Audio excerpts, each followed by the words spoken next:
ที่ดีคือความใส่ใจที่ทุกคนสัมผัสได้ฟ้าสลัวมัวแสงระวีส่องนกหยุดร้องวังเวงให้เงียบเหงามองฟ้าวันนี้เป็นสีเทาอกประชาหมองเศร้าระทมสวงด้วยพระราชธิดาพระองค์ใหญ่เสด็จคันไลสู่แดนสวงเสียงร่ำไห้สะท้อนสถานสวงพระเป็นดั่งดวงใจไทยประชาอาเซียนของเราก้าวไกลกว่าที่เคยจากการค้าการท่องเที่ยวเทคโนโลยีสู่ความร่วมมือของผู้คนทั้งภูมิภาคประเทศไทยพร้อมเดินหน้าเชื่อมโยงเศรษฐกิจวัฒนธรรมและมิตรภาพกับประเทศสมาชิกอาเซียนอย่างสร้างสรรค์เพราะอาเซียนไม่ใช่แค่เพื่อนบ้านแต่คือพลังแห่งอนาคตร่วมกันร่วมเรียนรู้พัฒนาและเติบโตไปด้วยกันในประชาคมอาเซียนประชาชนจำนวนมากเดินทางมาเฝ้ารับเสด็จขบวนเชิญพระศพสมเด็จพระเจ้าลูกเธอเจ้าฟ้าพัชรกิติยาภานเรนทิราเทพยวดีกรมหลวงราชสารินีสิริพัฒน์มหาวชิรราชธิดาจากโรงพยาบาลจุฬาลงกรณ์ไปประดิษฐานณพระที่นั่งพิมานรัตยาในพระบรมมหาราชวังบรรยากาศที่อาคารภูมิสิริมังคลานุสรณ์โรงพยาบาลจุฬาลงกรณ์สภากาชาดไทยตั้งแต่ช่วงเช้ามีประชาชนจากพื้นที่ต่างๆของกรุงเทพมหานครและต่างจังหวัดเดินทางมาแสดงความอาลัยและเตรียมพร้อมเข้ารับเสด็จขบวนเชิญพระศพสมเด็จพระเจ้าลูกเธอเจ้าฟ้าพัชรกิติยาภานเรนทิราเทพยวดีกรมหลวงราชสารินีสิริพัฒน์มหาวชิรราชธิดาจากโรงพยาบาลจุฬาลงกรณ์ไปประดิษฐานณพระที่นั่งพิมานรัตยาในพระบรมมหาราชวังในเวลา 15:30 นาทีโดยนางอรชรตรีทองชาวจังหวัดชุมพรและนางกาญจนิษฐ์สุวรรณโนชาวนครศรีธรรมราชต่างรู้สึกเสียใจต่อการสิ้นพระชนม์ซึ่งตลอดระยะเวลาที่ผ่านมาทรงปฏิบัติพระกรณียกิจนานับประการเพื่อประสบนิกรชาวไทยจึงตั้งใจเดินทางมาแสดงความอาลัยและเฝ้ารับเสด็จขบวนเชิญพระศพด้วยความสำนึกในพระมหากรุณาธิคุณทั้งนี้ประชาชนที่มาต่างจับจองที่นั่งเพื่อรอเฝ้าทูลละอองธุลีพระบาทรับเสด็จพระบาทสมเด็จพระเจ้าอยู่หัวสมเด็จพระนางเจ้าพระบรมราชินีและพระบรมวงศานุวงศ์เสด็จพระราชดำเนินไปในขบวนเชิญพระศพสมเด็จพระเจ้าลูกเธอเจ้าฟ้าพัชรกิติยาภานเรนทิราเทพยวดีกรมหลวงราชสารินีสิริพัฒน์มหาวชิรราชธิดาโดยมีเจ้าหน้าที่ตำรวจและจิตอาสาคอยดูแลอำนวยความสะดวกแก่ประชาชนที่เดินทางมารวมถึงการดูแลด้านการจราจรโดยรอบพื้นที่จิรวรรณช่วยเท้ารายงานพระสกนิกรจังหวัดประจวบคีรีขันธ์ร่วมถวายน้ำสงฆ์พระศพเบื้องหน้าพระรูปสมเด็จพระเจ้าลูกเธอเจ้าฟ้าพัชรกิติยาภานเรนทิราเทพยวดีกรมหลวงราชสารินีสิริพัฒน์มหาวชิรราชธิดาอย่างต่อเนื่องนายสิทธิชัยสวัสดิ์แสนผู้ว่าราชการจังหวัดประจวบคีรีขันธ์นำรองผู้ว่าราชการจังหวัดหัวหน้าส่วนราชการข้าราชการทุกหมู่เหล่าและประชาชนทุกภาคส่วนร่วมพิธีถวายน้ำสงฆ์พระศพเบื้องหน้าพระรูปสมเด็จพระเจ้าลูกเธอเจ้าฟ้าพัชรกิติยาภานเรนทิราเทพยวดีกรมหลวงราชสารินีสิริพัฒน์มหาวชิรราชธิดาที่ห้องพิธีการชั้น 5 ศาลากลางจังหวัดโดยผู้ว่าราชการจังหวัดได้นำผู้ร่วมพิธีถวายน้ำสงฆ์พระศพเบื้องหน้าพระรูปและลงนามแสดงความอาลัยขณะเดียวกันทางจังหวัดได้จัดสถานที่ให้ประชาชนได้ร่วมถวายน้ำสงฆ์พระศพเบื้องหน้าพระรูปสมเด็จพระเจ้าลูกเธอเจ้าฟ้าพัชรกิติยาภานเรนทิราเทพยวดีกรมหลวงราชสารินีสิริพัฒน์มหาวชิรราชธิดาตั้งแต่เวลา 8:30 นาทีถึง 12 นาฬิกาที่บริเวณโถงชั้น 1 ศาลากลางจังหวัดพร้อมจัดสมุดลงนามแสดงความอาลัยโดยมีประชาชนเดินทางมาร่วมถวายน้ำสงฆ์พระศพอย่างต่อเนื่องซึ่งจังหวัดขอความร่วมมือให้แต่งกายชุดสุภาพไว้ทุกข์ธนวัฒน์วงศ์วิริยะวณิชสวทประจวบคีรีขันธ์รายงานเวียดนามพบผู้ป่วยโรคไข้เลือดออกมากกว่า 50,000 รายในช่วง 5 เดือนแรกของปีนี้กระทรวงสาธารณสุขเวียดนามรายงานว่าเวียดนามพบผู้ป่วยโรคไข้เลือดออกมากกว่า 50,000 รายในช่วงเดือนมกราคมถึงพฤษภาคมที่ผ่านมาคิดเป็น 2.5 เท่าเมื่อเทียบกับช่วงเวลาเดียวกันของปีที่แล้วส่วนหนึ่งเป็นผลมาจากการที่รูปแบบสภาพอากาศผิดปกติที่เป็นการสลับกันระหว่างสภาพอากาศร้อนชื้นกับฝนตกชุกตั้งแต่ช่วงต้นปีทำให้เกิดสภาพแวดล้อมที่เหมาะสมสำหรับการแพร่พันธุ์ของยุงลายที่เป็นพาหะของโรคไข้เลือดออกด้านรองศาสตราจารย์นายแพทย์เหงียนทันฮุงรองประธานสมาคมกุมารเวชศาสตร์แห่งชาติของเวียดนามกล่าวว่าการเปลี่ยนแปลงที่น่าสังเกตคือ คือในปัจจุบันนี้ประชาชนทุกวัยสามารถป่วยเป็นโรคไข้เลือดออกได้ทั้งนี้ในช่วงกว่า10ปีที่ผ่านมา60-70%ของผู้ป่วยโรคไข้เลือดออกในพื้นที่ทางตอนใต้ของเวียดนามเป็นเด็กอายุต่ำกว่า15ปีแต่ปัจจุบันอัตราการป่วยโรคไข้เลือดออกระหว่างเด็กกับผู้ใหญ่แทบจะมีอัตราเท่ากันปิดไฟปิดแอร์เมื่อไม่ใช้ช่วยประหยัดค่าไฟลดการใช้พลังงานจบข่าวนฤนาถแข็งขันอ่านรับฟังข่าวครั้งต่อไปเวลา 12:00 น.ค่ะติดตามข่าวที่นำเสนอไปแล้วได้ที่ www.thainews.prd.go.th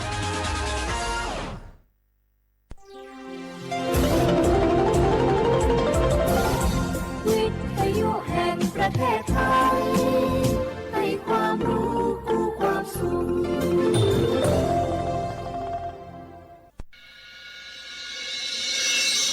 สถานีวิทยุกระจายเสียงแห่งประเทศไทยจังหวัดเชียงใหม่ AM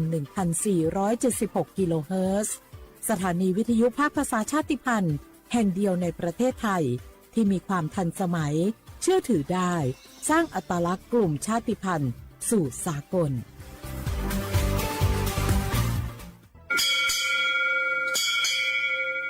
โอบูดะจ้า โอเบชเปอร์ เมืองสุงคา ปอกว่า ย้อจง ตูดูธรรมา สถานีวิทยุภาษาชาติพันธุ์แห่งเดียวในประเทศไทย ทันสมัยเชื่อถือได้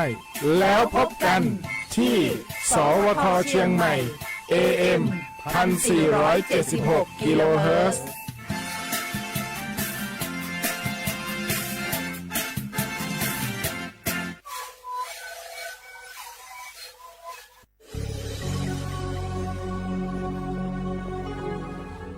เกิดเป็นคนไทย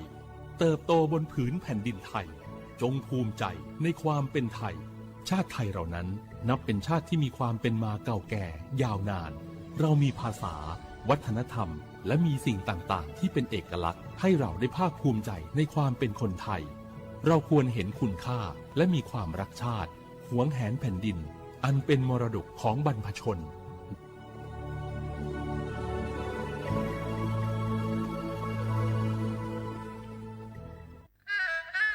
กราบก้มบังคมบาทปิยราชธิดาพระเสด็จสู่ฟ้าปวงประชาร่ำให้ครวญนานาพระกรณียกิจในดวงจิตทวินหวนทุกเร้าเศร้าในสวงพระคือดวงใจไทย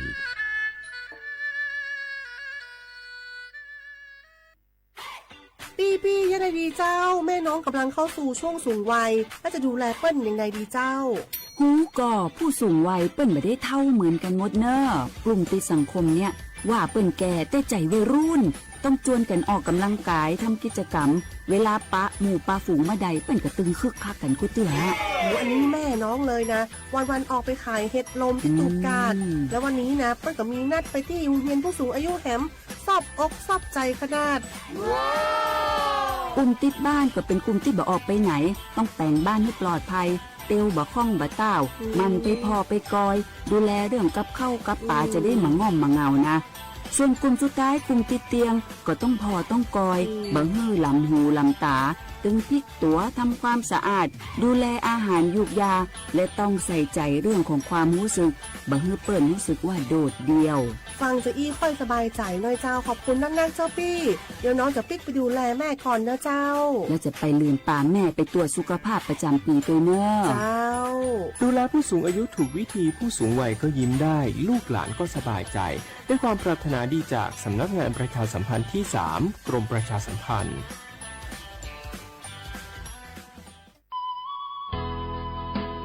สิบบาททอโคโลเย็บแผลวิชอติพาและงาคือ10 บาททอโคโลเย็บแผลมาเย็บแผลวิออเจติพาอาชุยอตุยอชาญีเตญิกาวิโย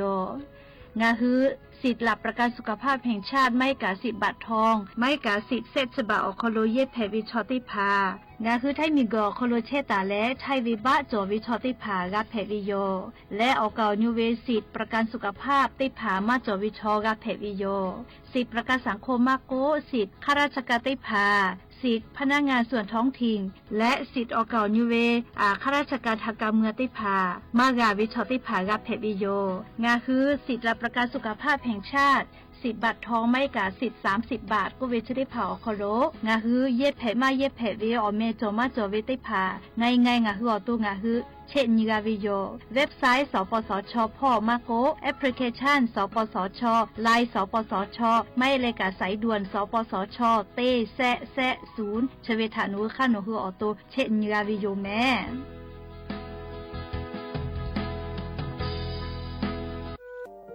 งาฮือละหุยาชอจือทอกาไทยมีกือเวจอมออเอโลอาสะและไกเปวิทัปปะตองาฮือมีมาลูจาเวโยงาฮือมีเวอเอโลแลมีจอมอเวอปาโลเกโลมุนอมาโคโลโกอิเปเวโยงาฮือเตกาเลเลกางาฮือมีจอมอเอโลทะหะเวอคโลยอทะคทากะดอนอเชตุโยงาออโตแลละหุชอจือเวอตาละหุคอเป้าเสมานาคาโบเพวิโย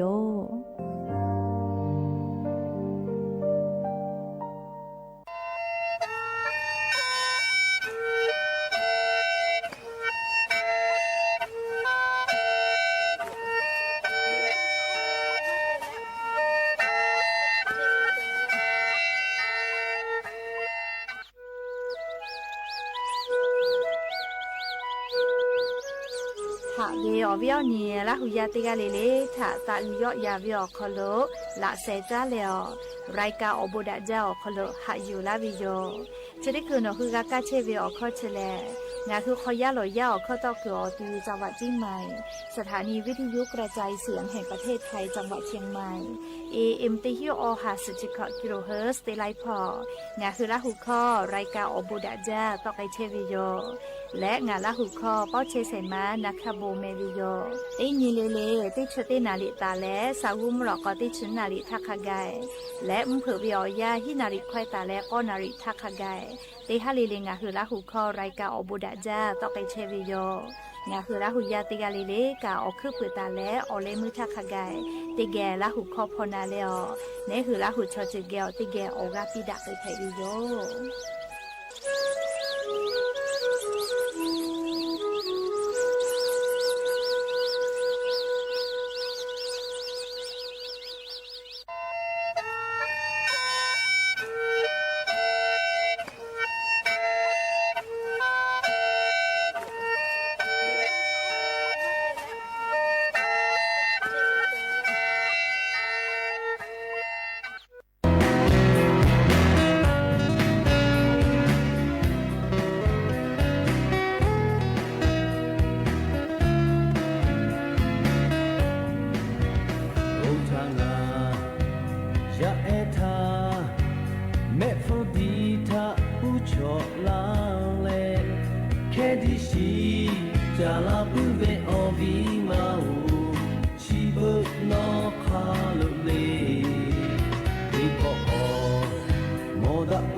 ya eta me fodita ucho lawe kedishi jala puve ovi mau chibu no palube di popo moda ubo otakele ucho la shina ya edole ucho la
hada jowe klina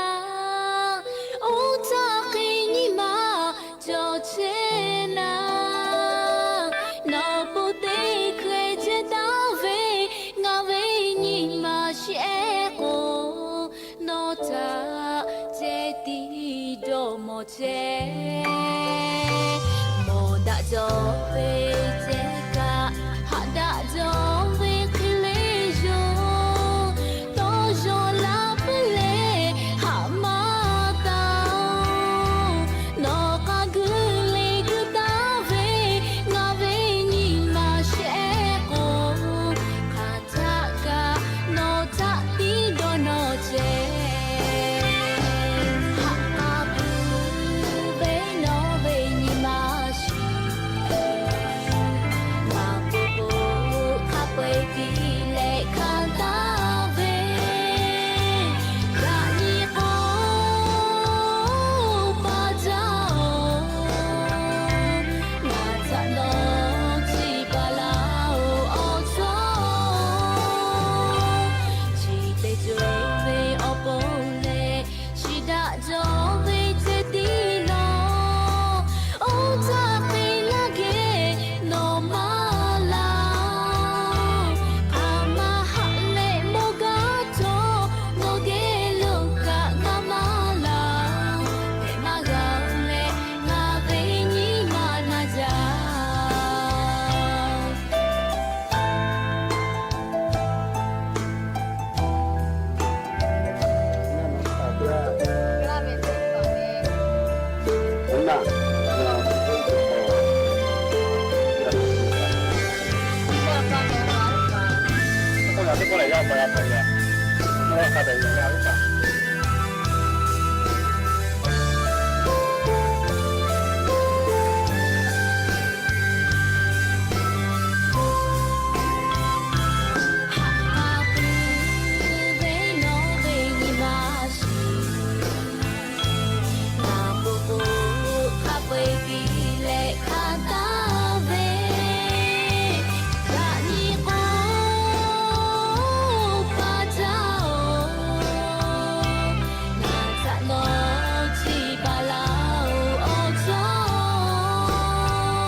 Obo đã ra vì yo dạ nhìn mà là có tiếp bỏ thọ cả đã ra vì ở nhỏ ya chợ khó lớn ngay hư tiếp bỏ có gặp mi là leo chú bao đồ chơi ta vì ở nhỉ là hư ya tiếp hạ gạo tiếp ghé rai cả obo đã ra khó lớn ngay hư gặp phu gặp mòn đã lẽ ở kho gặp có cả đặc cái chơi vì tháp bát đó ở đó bữa lẽ tiếp cái lẽ thà ta hư ya vì ở khó lớn là sẽ ra leo rai cả obo đã ra khó lớn hạ yu là vì yo mẹ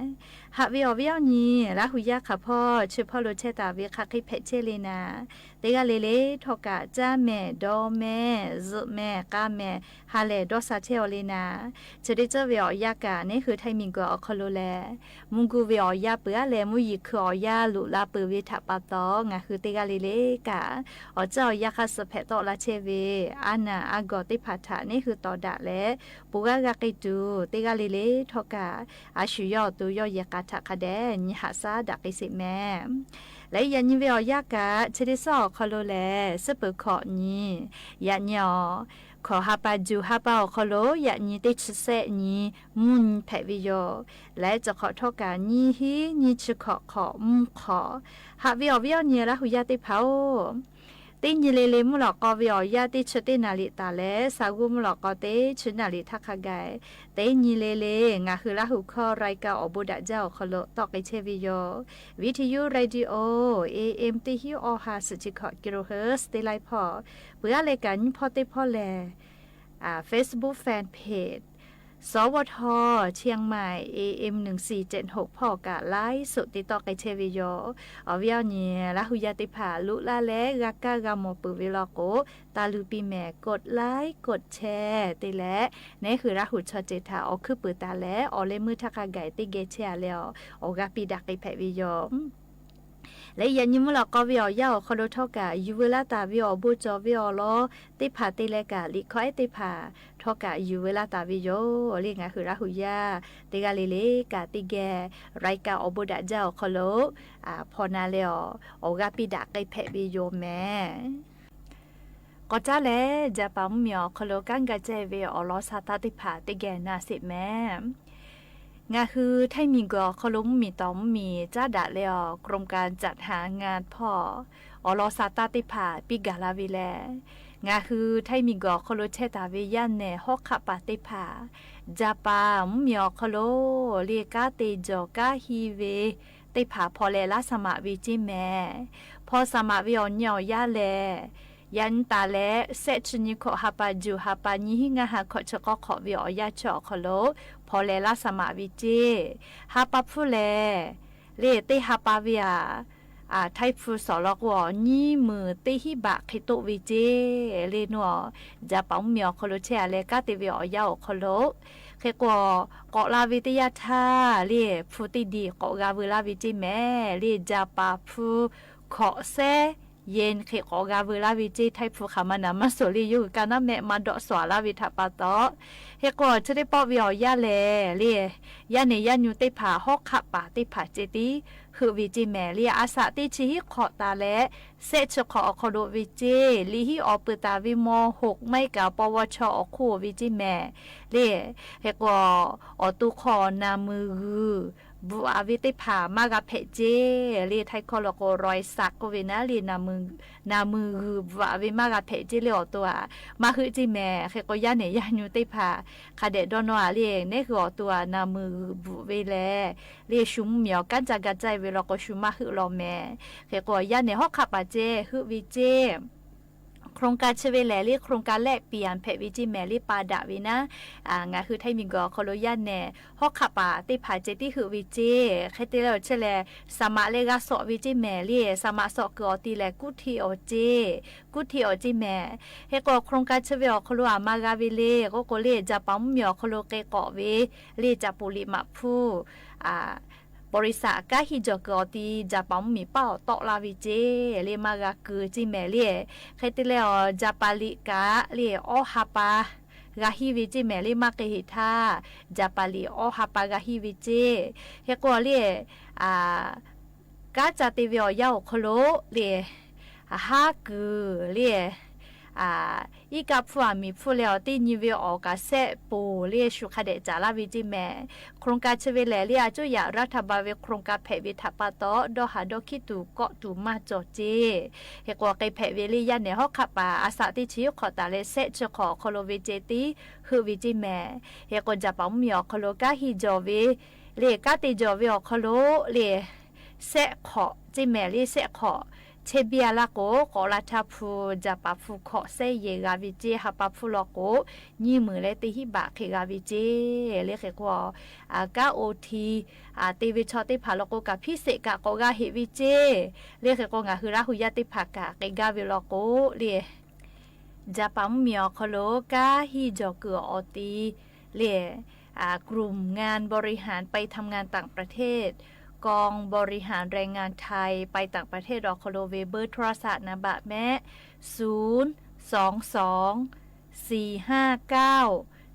022-459-428ติปอกอนาสิแม่เรียสูยี่อ้องาก็อ้อยี่ฮีโทรศัพท์นะบะแม่เชเวียเตกไและโนคือจะปั๊มเมียวโคโลกาฮีจอกาเตจอวิอโคโลนันเพวิโยเรียกกาเลนิมาฟูเวียเนฮอกขับปฏิภาเจติคือวิจิแมรี่จะกะยูเวลาแล้วเรียงคือแท่งมีแล้วจะปั๊มมีต้อมมีจ้าดาตาวิกรมการจัดหางาพ่อวิโยเรียงคือแท่งมีเวียเนฮอกขับปฏิภาจะปั๊มมีโคโลกาจติวิโคโลดหาดคิตุมาจอลิชออาจุยารัฐบาลมีต้อมมีคเดจ้าดาเลติตาวิทัปปะโตยก็จะกะยูเวลาแล้ววิโยเนราหุยาติภาทาเกามาลาวิโยแม่ ค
เวลาหุยาติพา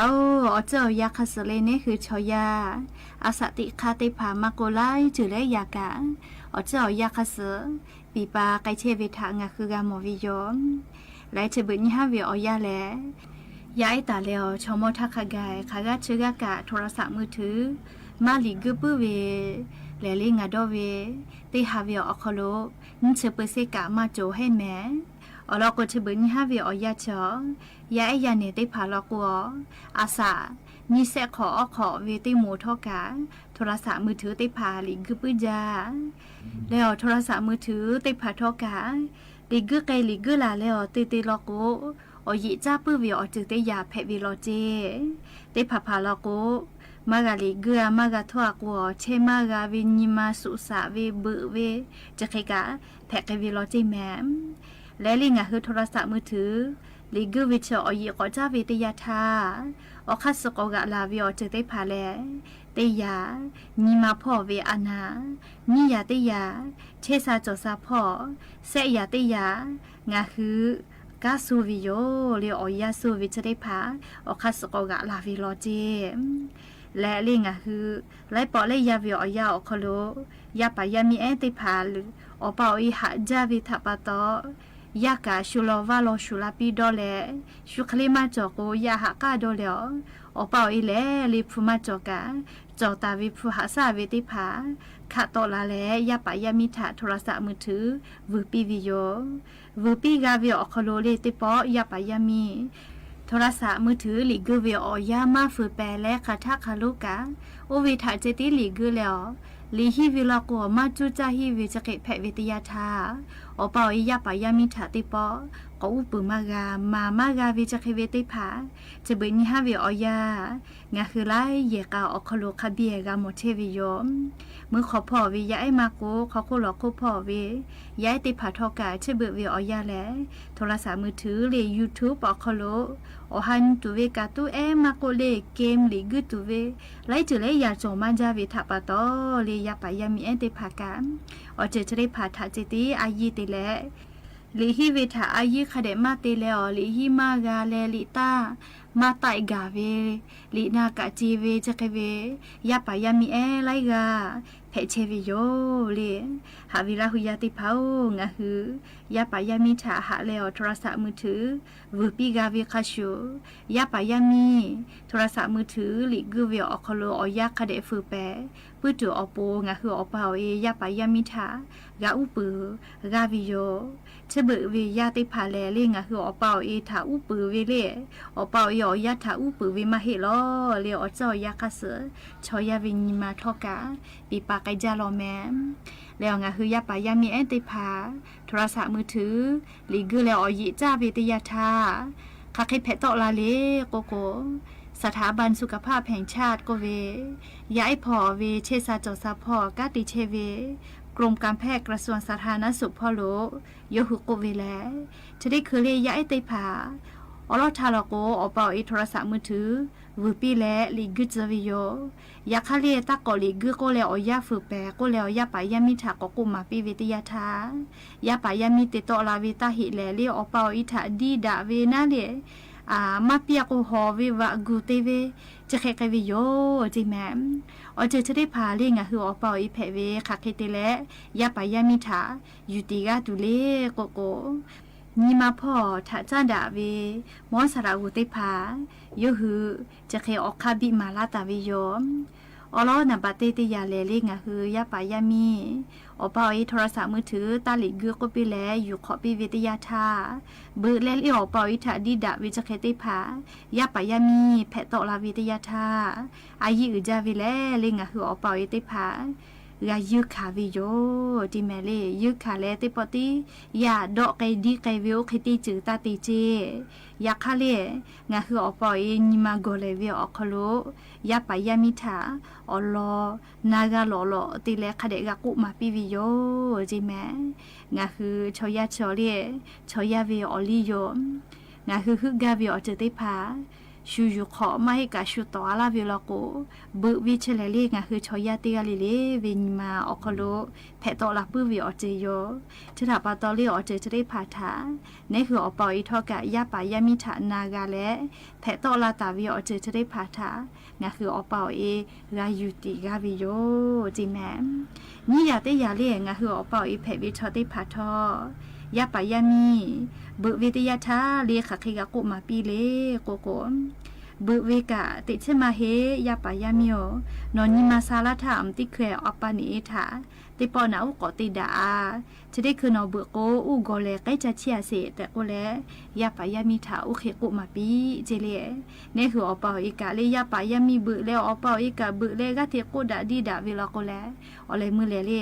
นิมาซึกุติตอลาวิโยจิแมและเสียติยาลโกเลอปอยเวตโคชอยาปายามีก็ดูนาเลนากาตูอายิติตูเวชได้พางาคืออปอยกูอเวคลีเลกาติกาปิวิโยจิแมกูกาเวเลโทรศัพท์มือถือตาลิกูเลเจโลโกโกยาปายามิกาอปอยคอนาเลกาเจวิโยจิแมเลอปอยเวตโคติพายาถาอุปุจเจมาเฮเวลโกเลยาเวตโคอปอยถาอุปุจเวลโกเลยาถามามาโกแมแล้วอจือได้จือลโกเลยาปายามีแล้วนี่ห้าอปอเอกุมาปีเวตอคอนาอยู่แล้วเลโทรศัพท์มือถือตาลิกุเซเจียเซลีห้าวเสก็แล้วยาปายามีแล้วอปอเอกุมาเวตอคอทานาอยู่แล้วกะติเวทยาทาอปออีหมอกอคโลทอกะชิมปื้อเวตอคอกะต่อละปีจิแมเลียาปายามีทากะกะชิมปีวิโยดีเลมาวิติกะมากะลียาไอถามาวิแลนี่คืออปอยแพวิทอกะยาปายามิถาทอกะรัชมุปิวิโยมและเปิดตาแรงงานจือติจือลกัวยาปายามิถามาวิทยาทาอัตุมาติจือกะเลอยาจ้อรัติมาปิวิโยยาปายามิแล้วอปอยโกวิตอกอถามานาอยู่แลปูลือวิลโกโยคือถาทอกะกาดอกากุมาวิโยติปปลโกเลงาหามาดอกาวิลโกกะออกานิเวไล่จือจอเลยลีฮิยอกเกโกขนุพุติผาชอคอมานาอยู่กว่านิฉบับปีเชเวติฉบับติปิลาโกแล้วจะเคเวติผายาปายามิถากาติเลกามาปิวิโยเลยอเลียวคาดะตัวอโปในหัวอปอยติผายาปายามิถาคามาหาทอกะกายึคาวิโยอลโกยายทางะคือมาเวติยาทาเลอุลาวิลโกเลนิฮาวิอปอยคอนายูลาตูเวเลหาจาเลชดาปะตอยาเอวิออยาอคโลทอกะเนี่ยคืออปอเอยาปายามีโทรศัพท์มือถือติพาเยเวอยาจอคเดติฟืแปเยปุตอโปยาไอทากะคเดกะกุมาปิวิโยตาเยจก็วิมาหิแมเลชเบติจิเวอยาเลกะปิวิโยยาคาทอกะเนี่ยคืออปอยาปายามิถาอุปือและยาปายามีติพาทอลิกูเวอยาติพาคเดฟืแปปุตุเนี่ยคืออปอยาปายามิถากามาปิวิโยแต่โอและโทรศัพท์มือถือลิกูเวถาจันดาวิอลอติพายูเวลาและจะเคชิลาวิโยและจะได้คือทอกางคือก่อจ้าแลลิคอ Facebook มาก็เวอนิปาสละค่ากาตาเวติปุถาติแกก่อนักสิแม่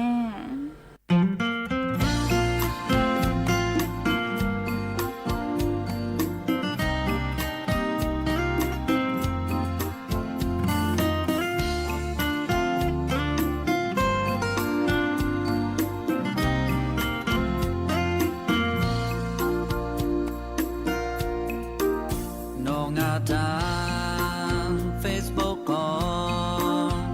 โมดะทางไอเตลาเวีย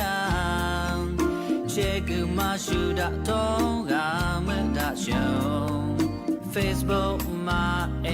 ฮาโนโอโลงาชิกาเลโนเวโปรไฟล์โคโลงากะนิทาโนเมฮาลูดิจาเวลาหูมาโล Facebook มาฮาโนทางาฮะจาโชงาโตลาหูปะฮองาทาบุลาเวลิโจติพางาเวนีมาชิโกโจเชโชโนเกโลเตนี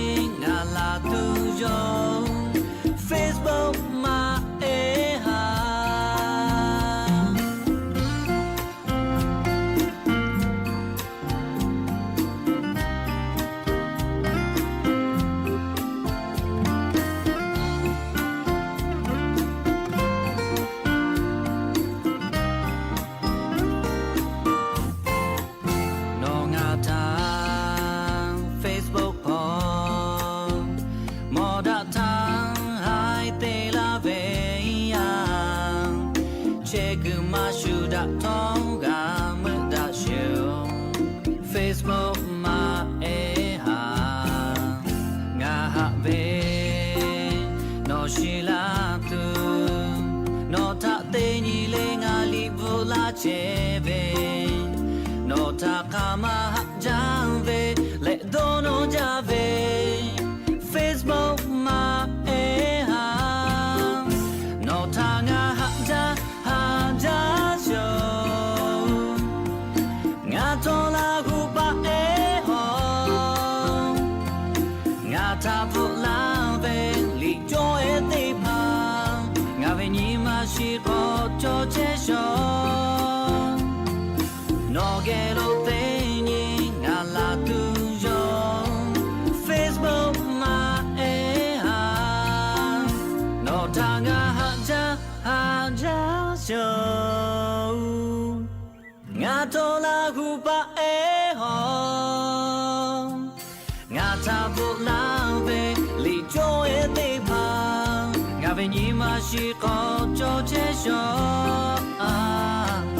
နော်ကဲလို့သိညီငါလာသူရော Facebook မှာဟာနော်ကဲလို့သိညီငါလာသူရော Facebook မှာဟာ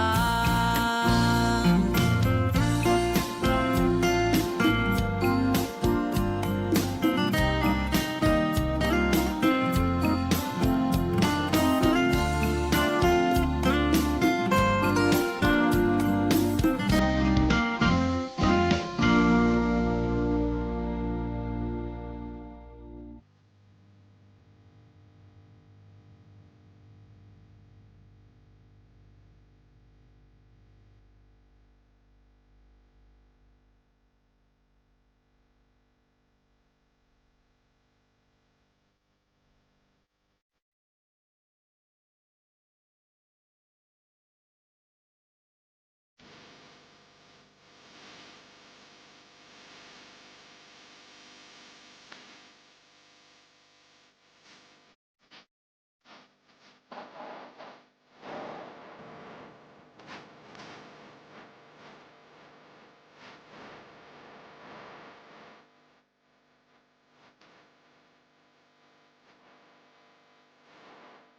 ก็จ้าแล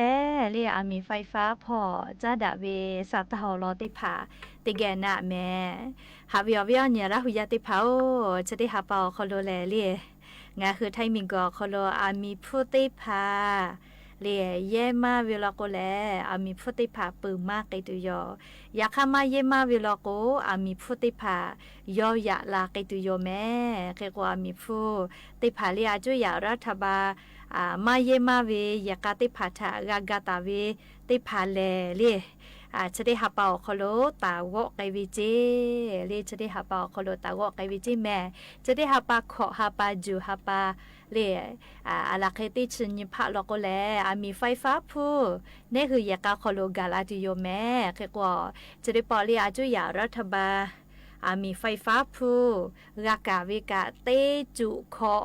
มือเต้มือขอฮิลาก็โลนะเลยกาตาวิเจงาคือยากาขอมีไฟฟ้ามาเยมาวิยากาติผาลโกมีฟุติผายอกไกตุโยเจเรียกกว่าคาเคเตตาไกตุเวเลนาเรียออกคาติผาติแก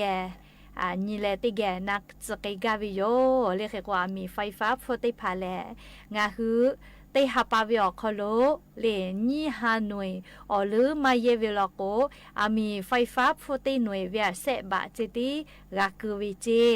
ต่อปะก็เลงคือเยกาขอนะมีผู้เยเวเตหาปาวิอคโลนี่ฮาหน่วยหรือมาเกเวลโกติหน่วยเวเสบะคิเจรักวิโยเรียกก็งาคือเยกาขอมีเยเวต่อปะก็เล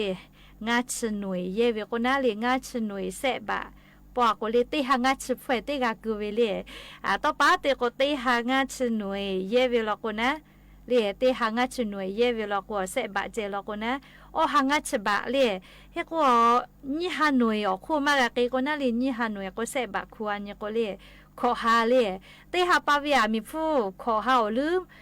มาไตเวลโกเรียมีฟุติหน่วยวิเศษบะจิติกากูวิโยเรียกก็งาคือมียายากาขวามีมาเยมาวินี่ชื่อเยนี่ชื่อละเรียนี่ชื่อละยากาเขจให้เจเขก็เชเปเซียมีไฟฟ้ามาเยมาวิยากาติพัทะกาปิกาเกตุโยเจเฮก็งาคือเล่นี่ฮานอยหรือเยลก็ขามากากูตุเล่ก็เล่ออกคาติผากูจะแค่ไตเวเคเล่เล่สาไตมากกว่าสากาคือมากเกเวนะเล่แค่คนยันนิสาเล่นี่ฮาหน่วยหรือเยเวลก็เต้หน่วยเวียเสบะงาชสาตามีฟูกาคือวิจิแม่นี่ฮาเต้ตาเลฮาหน่วยคโลเยเวลก็เล่มีไฟฟ้าผู้ติดเปอร์เซ็นต์ขยอยาลาตุโยเจเรียเสบะงาชสาตาคโลกาคือวิเจก็งาคือมีไฟฟ้าผู้ฮาหน่วยขั้วเยไตเวลโกมีฟุตาลาตุโยเจแม่เรียมีฟุตาลาตุโยเจเคเตเลเรียฮาฮิตตาเลงาฮาหน่วยขั้วไตเวลโกกาเลมีผู้เดไตตุโยเจเรียกแต่ละง่าฮาหน่วยเลือกแกละก็เลยโซลาเซลล์กุลูเจ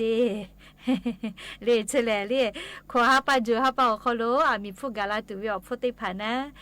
นี่คือยากามีไฟฟ้าผู้ลิมากาลาเวียญาญิเรียติฮาปาเวียคันญิฮาหน่วยเยเชเลนาเรียเยมาลโกแลปืมากเกตุโยยะค่าเยอีเวลโกเรียปืวิกาอีไกตุโยแม่เรียกก็วิญญาณหุยาติภามีไฟฟ้าเลยเยเวลโคโลกาคาเดสอยเยเปเยเรียงคือสอยเยเปเยปื้อเวลก็งาคือมาก็เลยมีฟุกามากาคือมาเวลีอยากข้างคือมีเยปืมาเยมาจาเวลก็มีฟุติภากากาคือมาเกเวลแม่เรียกกาขอฮาปาจูฮาปาวิอยาโคโลกาลาตุเวมีฟุติภาอรออยู่ละแลงาคือละหุยาเตกาเลเลกานิมากูกาตัวปอรอซาตาติผาจะเกชลาวิโยแม่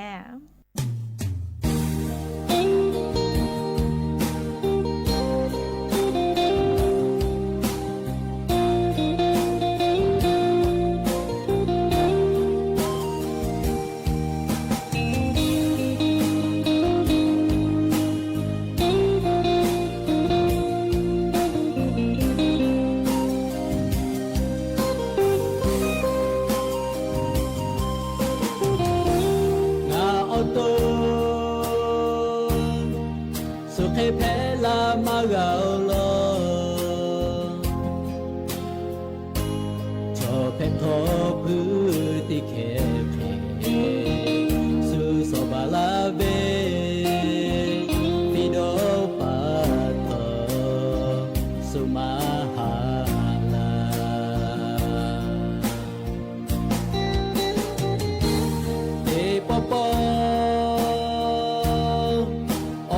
oni akholo omle cha lo cha ga la ve suma cha la fi do patha ke ke su ni ma mo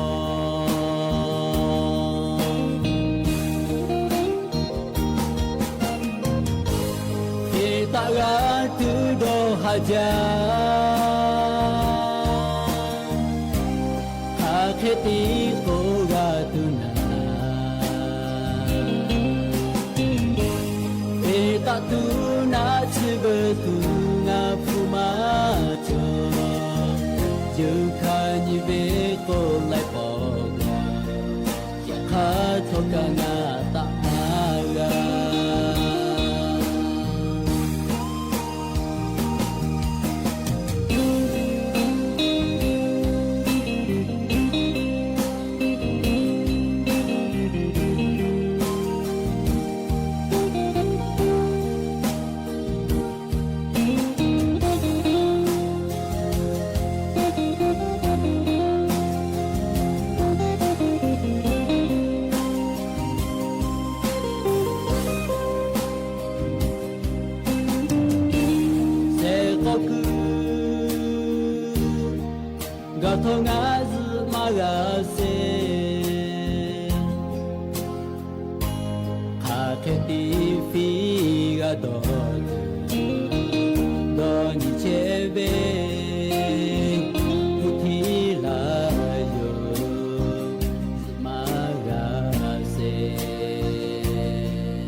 สถานีวิทยุกระจายเสียงแห่งประเทศไทยต่อไปเสนอข่าวซึ่งมีหัวข้อข่าวดังนี้สมเด็จพระราชาธิบดีแห่งราชอาณาจักรภูฏานแสดงความอาลัยต่อการสิ้นพระชนของสมเด็จเจ้าฟ้าพัชรกิติยาภานเรนทิราเทพยวดีกรมหลวงราชสารินีสิริพัฒน์มหาวชิรราชธิดานายกรัฐมนตรีนำคณะรัฐมนตรีเข้าถวายน้ำสงฆ์พระศพสมเด็จพระเจ้าลูกเธอเจ้าฟ้าพัชรกิติยาภานเรนทิราเทพยวดีกรมหลวงราชสารินีสิริพัฒน์มหาวชิรราชธิดาเบื้องหน้าพระรูปณศาลาสหทัยสมาคมในพระบรมมหาราชวังรัฐมนตรีต่างประเทศอินเดียและสหรัฐหารือกรณีกองทัพเรือสหรัฐโจมตีเรือพาณิชย์ที่มีลูกเรือชาวอินเดีย3 ลำในอ่าวโอมานฟุตบอลโลก 2026 เปิดฉากอย่างเป็นทางการโดยลิซ่าและลิสามโนบาลศิลปินชาวไทยขึ้นแสดงในพิธีเปิดที่สหรัฐอเมริกาต่อไปเป็นรายละเอียดของข่าวนายกรัฐมนตรีนำคณะรัฐมนตรีเข้าถวายน้ำสงฆ์พระศพและถวายสักการะพระศพสมเด็จพระเจ้าลูกเธอเจ้าฟ้าพัชรกิติยาภานเรนทิราเทพยวดีกรมหลวงราชสารินีสิริพัฒน์มหาวชิรราชธิดาเบื้องหน้าพระรูปณศาลาสหทัยสมาคมในพระบรมมหาราชวังที่ศาลาสหทัยสมาคมในพระบรมมหาราชวังนายอนุทินชาญวีรกูลนายกรัฐมนตรีและรัฐมนตรีว่าการกระทรวงมหาดไทยพร้อมภริยา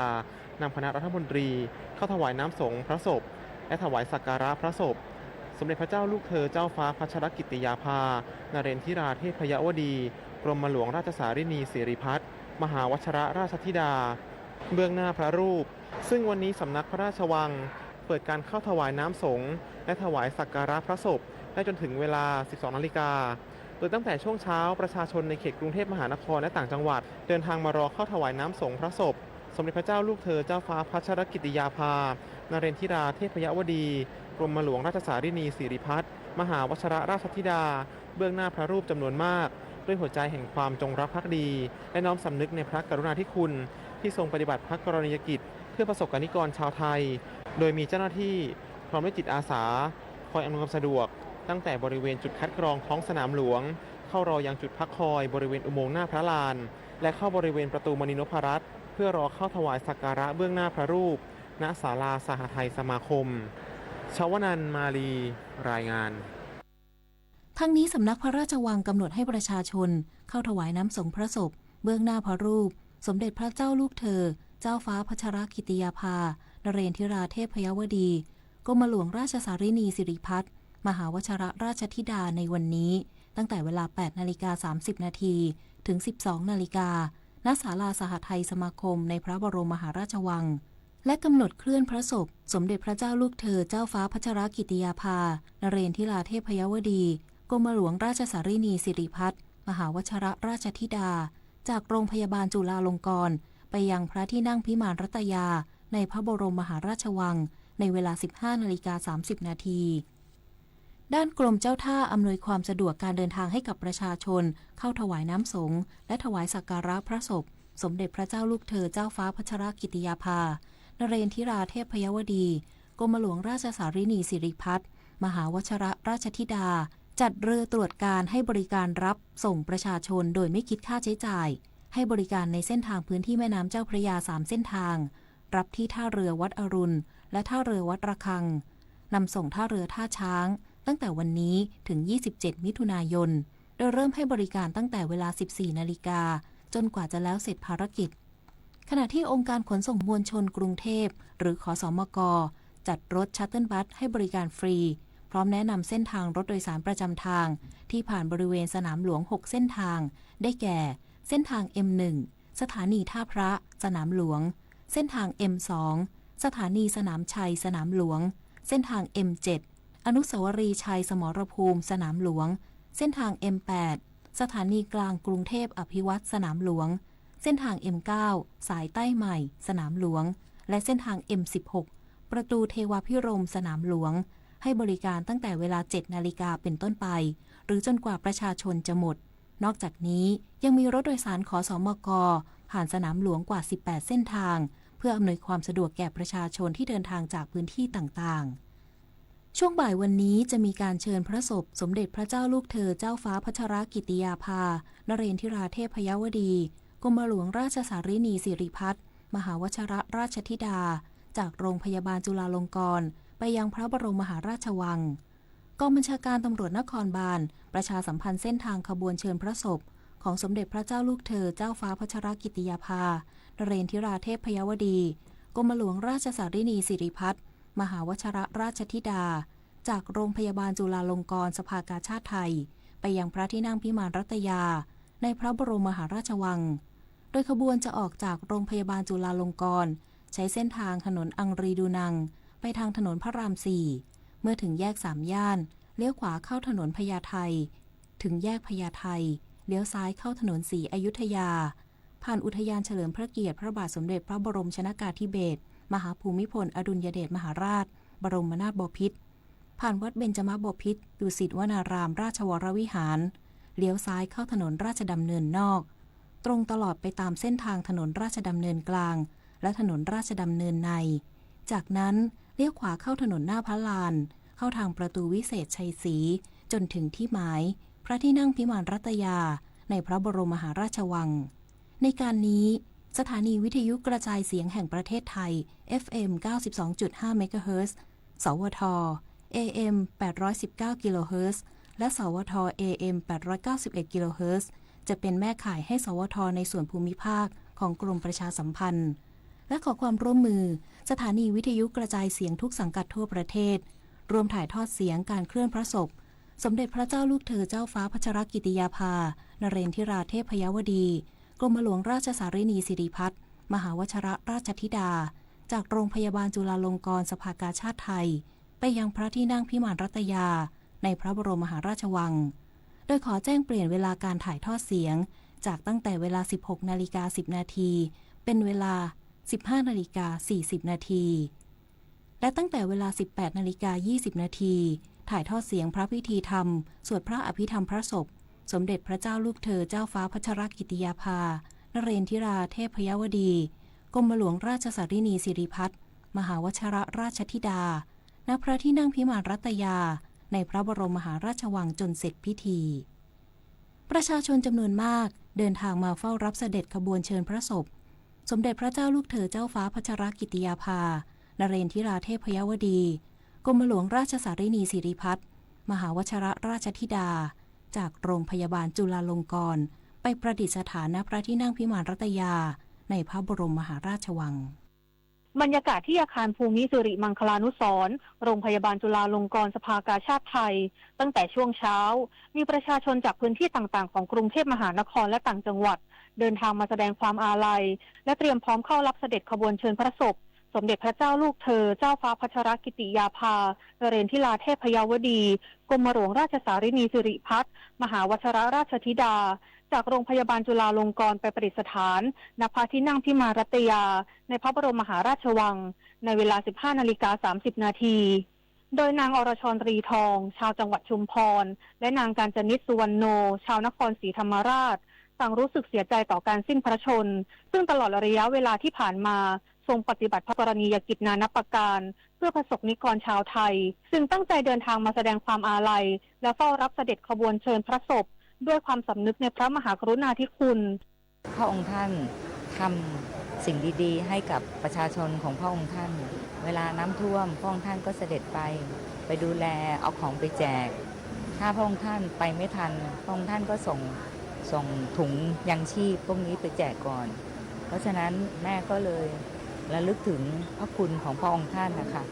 ว่าพระองค์ท่านไม่เคยทอดทิ้งประชาชนของพระองค์ท่านอยากบอกพระองค์ท่านว่า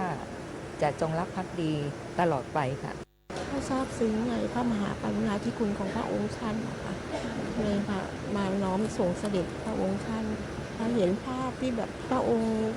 ทำคุณประโยชน์ให้ประเทศไทยอะค่ะมากมายคุณงามความดีคุณประโยชน์ที่ท่านทำให้ประเทศไทยทำให้ประชาชนของพระองค์ท่านจะอยู่ในใจของประชาชนที่รักและเทิดทูนพระองค์ท่านทั้งนี้ประชาชนที่มาต่างจับจองที่นั่งเพื่อรอเฝ้าทูลละอองธุลีพระบาทรับเสด็จพระบาทสมเด็จพระเจ้าอยู่หัวสมเด็จพระนางเจ้าพระบรมราชินีและพระบรมวงศานุวงศ์เสด็จพระราชดำเนินไปในขบวนเชิญพระศพสมเด็จพระเจ้าลูกเธอเจ้าฟ้าพัชรกิติยาภา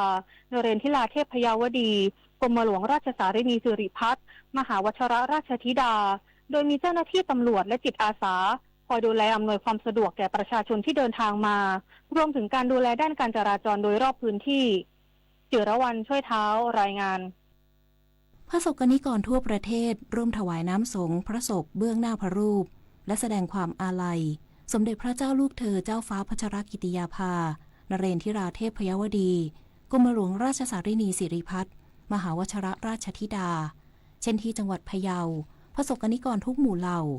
ร่วมถวายน้ำสงฆ์พระศพเบื้องหน้าพระรูปณวิหารวัดศรีคมคำพร้อมเจริญจิตตภาวนาอุทิศถวายเป็นพระราชกุศลจังหวัดพะเยาประกอบพิธีถวายน้ำส่งพระศพเบื้องหน้าพระรูปสมเด็จพระเจ้าลูกเธอเจ้าฟ้าพัชรกิติยาภานเรนทิราเทพยวดีกรมหลวงราชสารินีสิริพัฒน์มหาวชรราชธิดาโดยมีนางสาวออนอาภาโลวีระผู้ว่าราชการจังหวัดพะเยาพร้อมด้วยศาลทหารตำรวจข้าราชการพนักงานรัฐวิสาหกิจและประสบนิกรทุกหมู่เหล่าร่วมพิธีณวิหารวัดศรีคมคำพระอารามหลวงอำเภอเมืองพะเยาขณะเดียวกันในพื้นที่9อำเภอของจังหวัดพะเยาต่างพร้อมใจประกอบพิธีในเวลา 8:30 น.ณที่ว่าการอำเภอทั่วจังหวัดพะเยาโดยในพิธีประกอบด้วยการลงนามถวายความอาลัยและถวายน้ำส่งพระศพพิธีทางพระพุทธศาสนาการเจริญจิตภาวนาอุทิศถวายเป็นพระราชกุศลซึ่งผู้ร่วมพิธีต่างแต่งกายด้วยชุดไว้ทุกข์และร่วมพิธีอย่างพร้อมเพรียงด้วยสำนึกในพระกรุณาธิคุณอย่างหาที่สุดมิได้วินัยใจกว้างสวทพะเยารายงานพระสงฆ์นิกรทุกหมู่เหล่าในจังหวัดเลยร่วมพิธีถวายน้ำสงฆ์พระศพและลงนามแสดงความอาลัยเบื้องหน้าพระรูปสมเด็จพระเจ้าลูกเธอเจ้าฟ้าพัชรกิติยาภานเรนทิราเทพยวดีกรมหลวงราชสารินีสิริพัฒน์มหาวชรราชธิดา นายชัยพจน์ จรูนพงศ์ผู้ว่าราชการจังหวัดเลยนำข้าราชการทุกภาคส่วนหน่วยงานรัฐวิสาหกิจภาคเอกชนและประสบกนิกรทุกหมู่เหล่าในจังหวัดเลยร่วมพิธีถวายน้ำสงฆ์พระศพและลงนามแสดงความอาลัยเบื้องหน้าพระรูปสมเด็จพระเจ้าลูกเธอเจ้าฟ้าพัชรกิติยาภานเรนทิราเทพยวดีกรมหลวงราชสารินีสิริพัฒน์มหาวชิรราชธิดาณบริเวณสนามหน้าศาลากลางจังหวัดเลยอำเภอเมืองเลยจังหวัดเลยเพื่อร่วมรำลึกในพระกรุณาธิคุณอันหาที่สุดมิได้และแสดงความจงรักภักดีโดยพร้อมเพรียงกันทั้งนี้สมเด็จพระเจ้าลูกเธอเจ้าฟ้าพัชรกิติยาภานเรนทิราเทพยวดีกรมหลวงราชสารินีสิริพัฒน์มหาวชิรราชธิดาเคยเสด็จพระราชดำเนินมายังอุทยานแห่งชาติภูเรือจังหวัดเลยระหว่างวันที่9 ถึง 11 มกราคม 2558 โดยเสด็จพระราชดำเนินขึ้นสู่ยอดภูเรือเพื่อทอดพระเนตรพระอาทิตย์ขึ้นและทะเลหมอกณจุดชมวิวผาโหลนน้อยและจุดชมวิวสูงสุดของอุทยานแห่งชาติภูเรือพร้อมทั้งทรงปลูกต้นสน3 ใบณบริเวณยอดภูเรือทรงปลูกต้นพยุงณบริเวณเรือนประทับอุทยานแห่งชาติภูเรือโดยต้นไม้ทั้ง2 ต้นยังคงเจริญเติบโตเป็นอนุสรณ์แห่งความทรงจำอันทรงคุณค่ายิ่งแก่ผืนป่าแห่งนี้คณะเจ้าหน้าที่อุทยานและประชาชนผู้ได้มีโอกาสเฝ้ารับเสด็จต่างสำนึกในพระเมตตาที่คุณอันหาที่สุดมิได้ที่ทรงมีต่อพระสกนิกรชาวไทยและผืนป่าธรรมชาติของประเทศอันเป็นแบบอย่างแห่งพระราชจริยวัตรอันงดงามซึ่งจะดำรงอยู่ในดวงใจของปวงชนชาวไทยตราบกาลนานปณภัทร แสงสีเรือง สวทเลยรายงานจังหวัดภูเก็ตจัดพิธีถวายน้ำสงฆ์พระศพเบื้องหน้าพระรูปเพื่อแสดงความอาลัยและน้อมสำนึกในพระมหากรุณาธิคุณอันหาที่สุดมิได้ณศาลากลางจังหวัดภูเก็ตจังหวัดภูเก็ตจัดพิธีถวายน้ำสงฆ์พระศพเบื้องหน้าพระรูปสมเด็จพระเจ้าลูกเธอเจ้าฟ้าพัชรกิติยาภานเรนทิราเทพยวดีกรมหลวงราชสารินีสิริพัฒน์มหาวชิรราชธิดาโดยมีนายนิรัตน์ พงศ์สิทธิถาวรผู้ว่าราชการจังหวัดภูเก็ตเป็นประธานในพิธีพร้อมด้วยหัวหน้าส่วนราชการข้าราชการศาลทหารตำรวจอัยการองค์กรปกครองส่วนท้องถิ่นเจ้าหน้าที่และประชาชนเข้าร่วมพิธีโดยพร้อมเพรียงกันณบริเวณโถงอาคารศาลากลางจังหวัดภูเก็ตชั้น1ก่อนที่ผู้เข้าร่วมพิธีจะร่วมถวายความเคารพและน้อมสำนึกในพระมหากรุณาธิคุณอันหาที่สุดไม่ได้ซึ่งบรรยากาศเป็นไปด้วยความเรียบร้อยสมพระเกียรติและแสดงออกถึงความจงรักภักดีรวมทั้งความสำนึกในพระกรุณาธิคุณของสมเด็จพระเจ้าลูกเธอเจ้าฟ้าพัชรกิติยาภานเรนทิราเทพยวดีกรมหลวงราชสารินีสิริพัฒน์มหาวชิรราชธิดาที่ทรงบำเพ็ญพระกรณียกิจนานับประการเพื่อประโยชน์สุขของประชาชนและประเทศชาติตลอดมาทั้งนี้ข้าราชการและประชาชนชาวจังหวัดภูเก็ตต่างรู้สึกโศกเศร้าและสำนึกในพระกรุณาธิคุณของสมเด็จพระเจ้าลูกเธอเจ้าฟ้าพัชรกิติยาภาที่พระองค์ทรงทุ่มเทพระวรกายดูแลประชาชนชาวไทยช่วยเหลือผู้ประสบภัยและผู้ตกทุกข์ได้ยากเสมอมารวมทั้งพระองค์ทรงเป็นนักกฎหมายที่ทำให้ประชาชนเห็นว่ากฎหมายไม่ได้อยู่ไกลตัวโดยจะนำแนวปฏิบัติตนของพระองค์ท่านมาใช้ในการดำเนินชีวิตต่อไปนวพันธ์ พรายพันธ์ สวทภูเก็ตรายงานกราบก้มบังคมบาทปิยราชธิดาพระเสด็จสู่ฟ้าปวงประชาร่ำให้ครวญนานาพระกรณียกิจในดวงจิตทวินหวนทุกเร้าเศร้าในสวงพระคือดวงใจไทยสมเด็จพระราชาธิบดีแห่งราชอาณาจักรภูฏานแสดงความอาลัยต่อการสิ้นพระชนม์ของสมเด็จเจ้าฟ้าพัชรกิติยาภานเรนทิราเทพยวดีกรมหลวงราชสารินีสิริพัฒน์มหาวชิรราชธิดาสมเด็จพระราชาธิบดีจิกมี่เคเซอร์นำเกลวังชุกแห่งราชอาณาจักรภูฏานทรงแสดงความอาลัยต่อการสิ้นพระชนม์ของสมเด็จเจ้าฟ้าพัชรกิติยาภานเรนทิราเทพยวดีกรมหลวงราชสารินีสิริพัฒน์มหาวชิรราชธิดาโดยเผยแพร่ผ่าน Facebook His Majesty King Jigme Kaiser Namgyel Wangchuk ความว่าพระบาทสมเด็จพระราชาธิบดีและสมเด็จพระราชินีแห่งภูฏานทรงทราบข่าวการสิ้นพระชนม์ของสมเด็จพระเจ้าลูกเธอเจ้าฟ้าพัชรกิติยาภานเรนทิราเทพยวดีแห่งราชอาณาจักรไทยด้วยความโทมนัสยิ่งตลอดพระชนชีพสมเด็จพระเจ้าลูกเธอเจ้าฟ้าพัชรกิติยาภาได้ทรงอุทิศพระองค์เพื่อการรับใช้ชาติและประชาชนผ่านพระกรณียกิจในการส่งเสริมกระบวนการยุติธรรมการสนับสนุนสวัสดิภาพของสตรีและเด็กตลอดจนการทรงปฏิบัติพระกรณียกิจ อันโดดเด่นในกองทัพไทยพระองค์ทรงเป็นแบบอย่างแห่งความรับผิดชอบต่อหน้าที่อย่างลึกซึ้งและความมุ่งมั่นอันแน่วแน่ต่อความผาสุกของผู้อื่นพระวิริยะอุตสาหะและการอุทิศพระองค์เพื่อประโยชน์สาธารณะได้ก่อให้เกิดความเคารพและความชื่นชมอย่างกว้างขวางในห้วงเวลาแห่งความโศกเศร้านี้ข้าพระพุทธเจ้าทั้งสองขอถวายความเสียใจอย่างสุดซึ้งแด่พระบาทสมเด็จพระวชิรเกล้าเจ้าอยู่หัวพระบรมวงศานุวงศ์แห่งราชอาณาจักรไทยและประสบกนิกรชาวไทยทุกหมู่เหล่าพร้อมร่วมไว้อาลัยต่อการสูญเสียเจ้าฟ้าผู้เป็นที่รักยิ่งพระองค์หนึ่งซึ่งทรงอุทิศพระชนชีพเพื่อรับใช้ชาติและบำบัดทุกข์บำรุงสุขให้แก่ประชาชนของพระองค์ข้าพระพุทธเจ้าทั้งสองขอส่งกำลังใจความระลึกถึงและคำภาวนาเป็นพิเศษไปยังผู้ที่เคยใกล้ชิดรู้จักและถวายความรักความเคารพต่อสมเด็จพระเจ้าลูกเธอเจ้าฟ้าพัชรกิติยาภาอย่างสุดหัวใจและกำลังเผชิญกับความสูญเสียอันยิ่งใหญ่นี้อยู่ในขณะนี้เช่นเดียวกับสถานเอกอัครราชทูตทั่วโลกแสดงความอาลัยอย่างสุดซึ้งต่อการสิ้นพระชนของสมเด็จพระเจ้าลูกเธอเจ้าฟ้าพัชรกิติยาภานเรนทิราเทพยวดีกรมหลวงราชสารินีสิริพัฒน์มหาวชิรราชธิดาสถานเอกอัครราชทูตสหรัฐอเมริกาและสถานกงสุลในประเทศไทยเผยแพร่สารจากนายชอนโอนีนเอกอัครราชทูตสหรัฐอเมริกาประจำประเทศไทยระบุว่าในนามของสหรัฐอเมริกาและชาวอเมริกันในประเทศไทยข้าพเจ้าขอแสดงความเสียใจอย่างสุดซึ้งต่อการสิ้นพระชนของสมเด็จพระเจ้าลูกเธอเจ้าฟ้าพัชรกิติยาภานเรนทิราเทพยวดีกรมหลวงราชสารินีสิริพัฒน์มหาวชิรราชธิดาพร้อมร่วมอาลัยกับปวงชนชาวไทยซึ่งเป็นมิตรแท้ของเราในช่วงเวลาแห่งความอาดูลนี้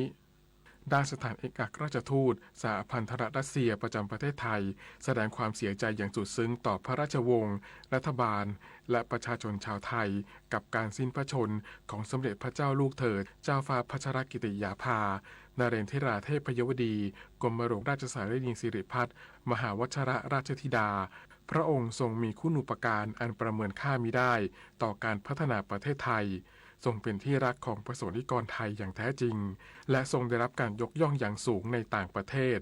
การสิ้นพระชนของพระองค์ท่านถือเป็นการสูญเสียอันใหญ่หลวงที่ไม่สามารถทดแทนได้สำหรับประเทศไทยเราจะยังจดจำพระองค์ในฐานะ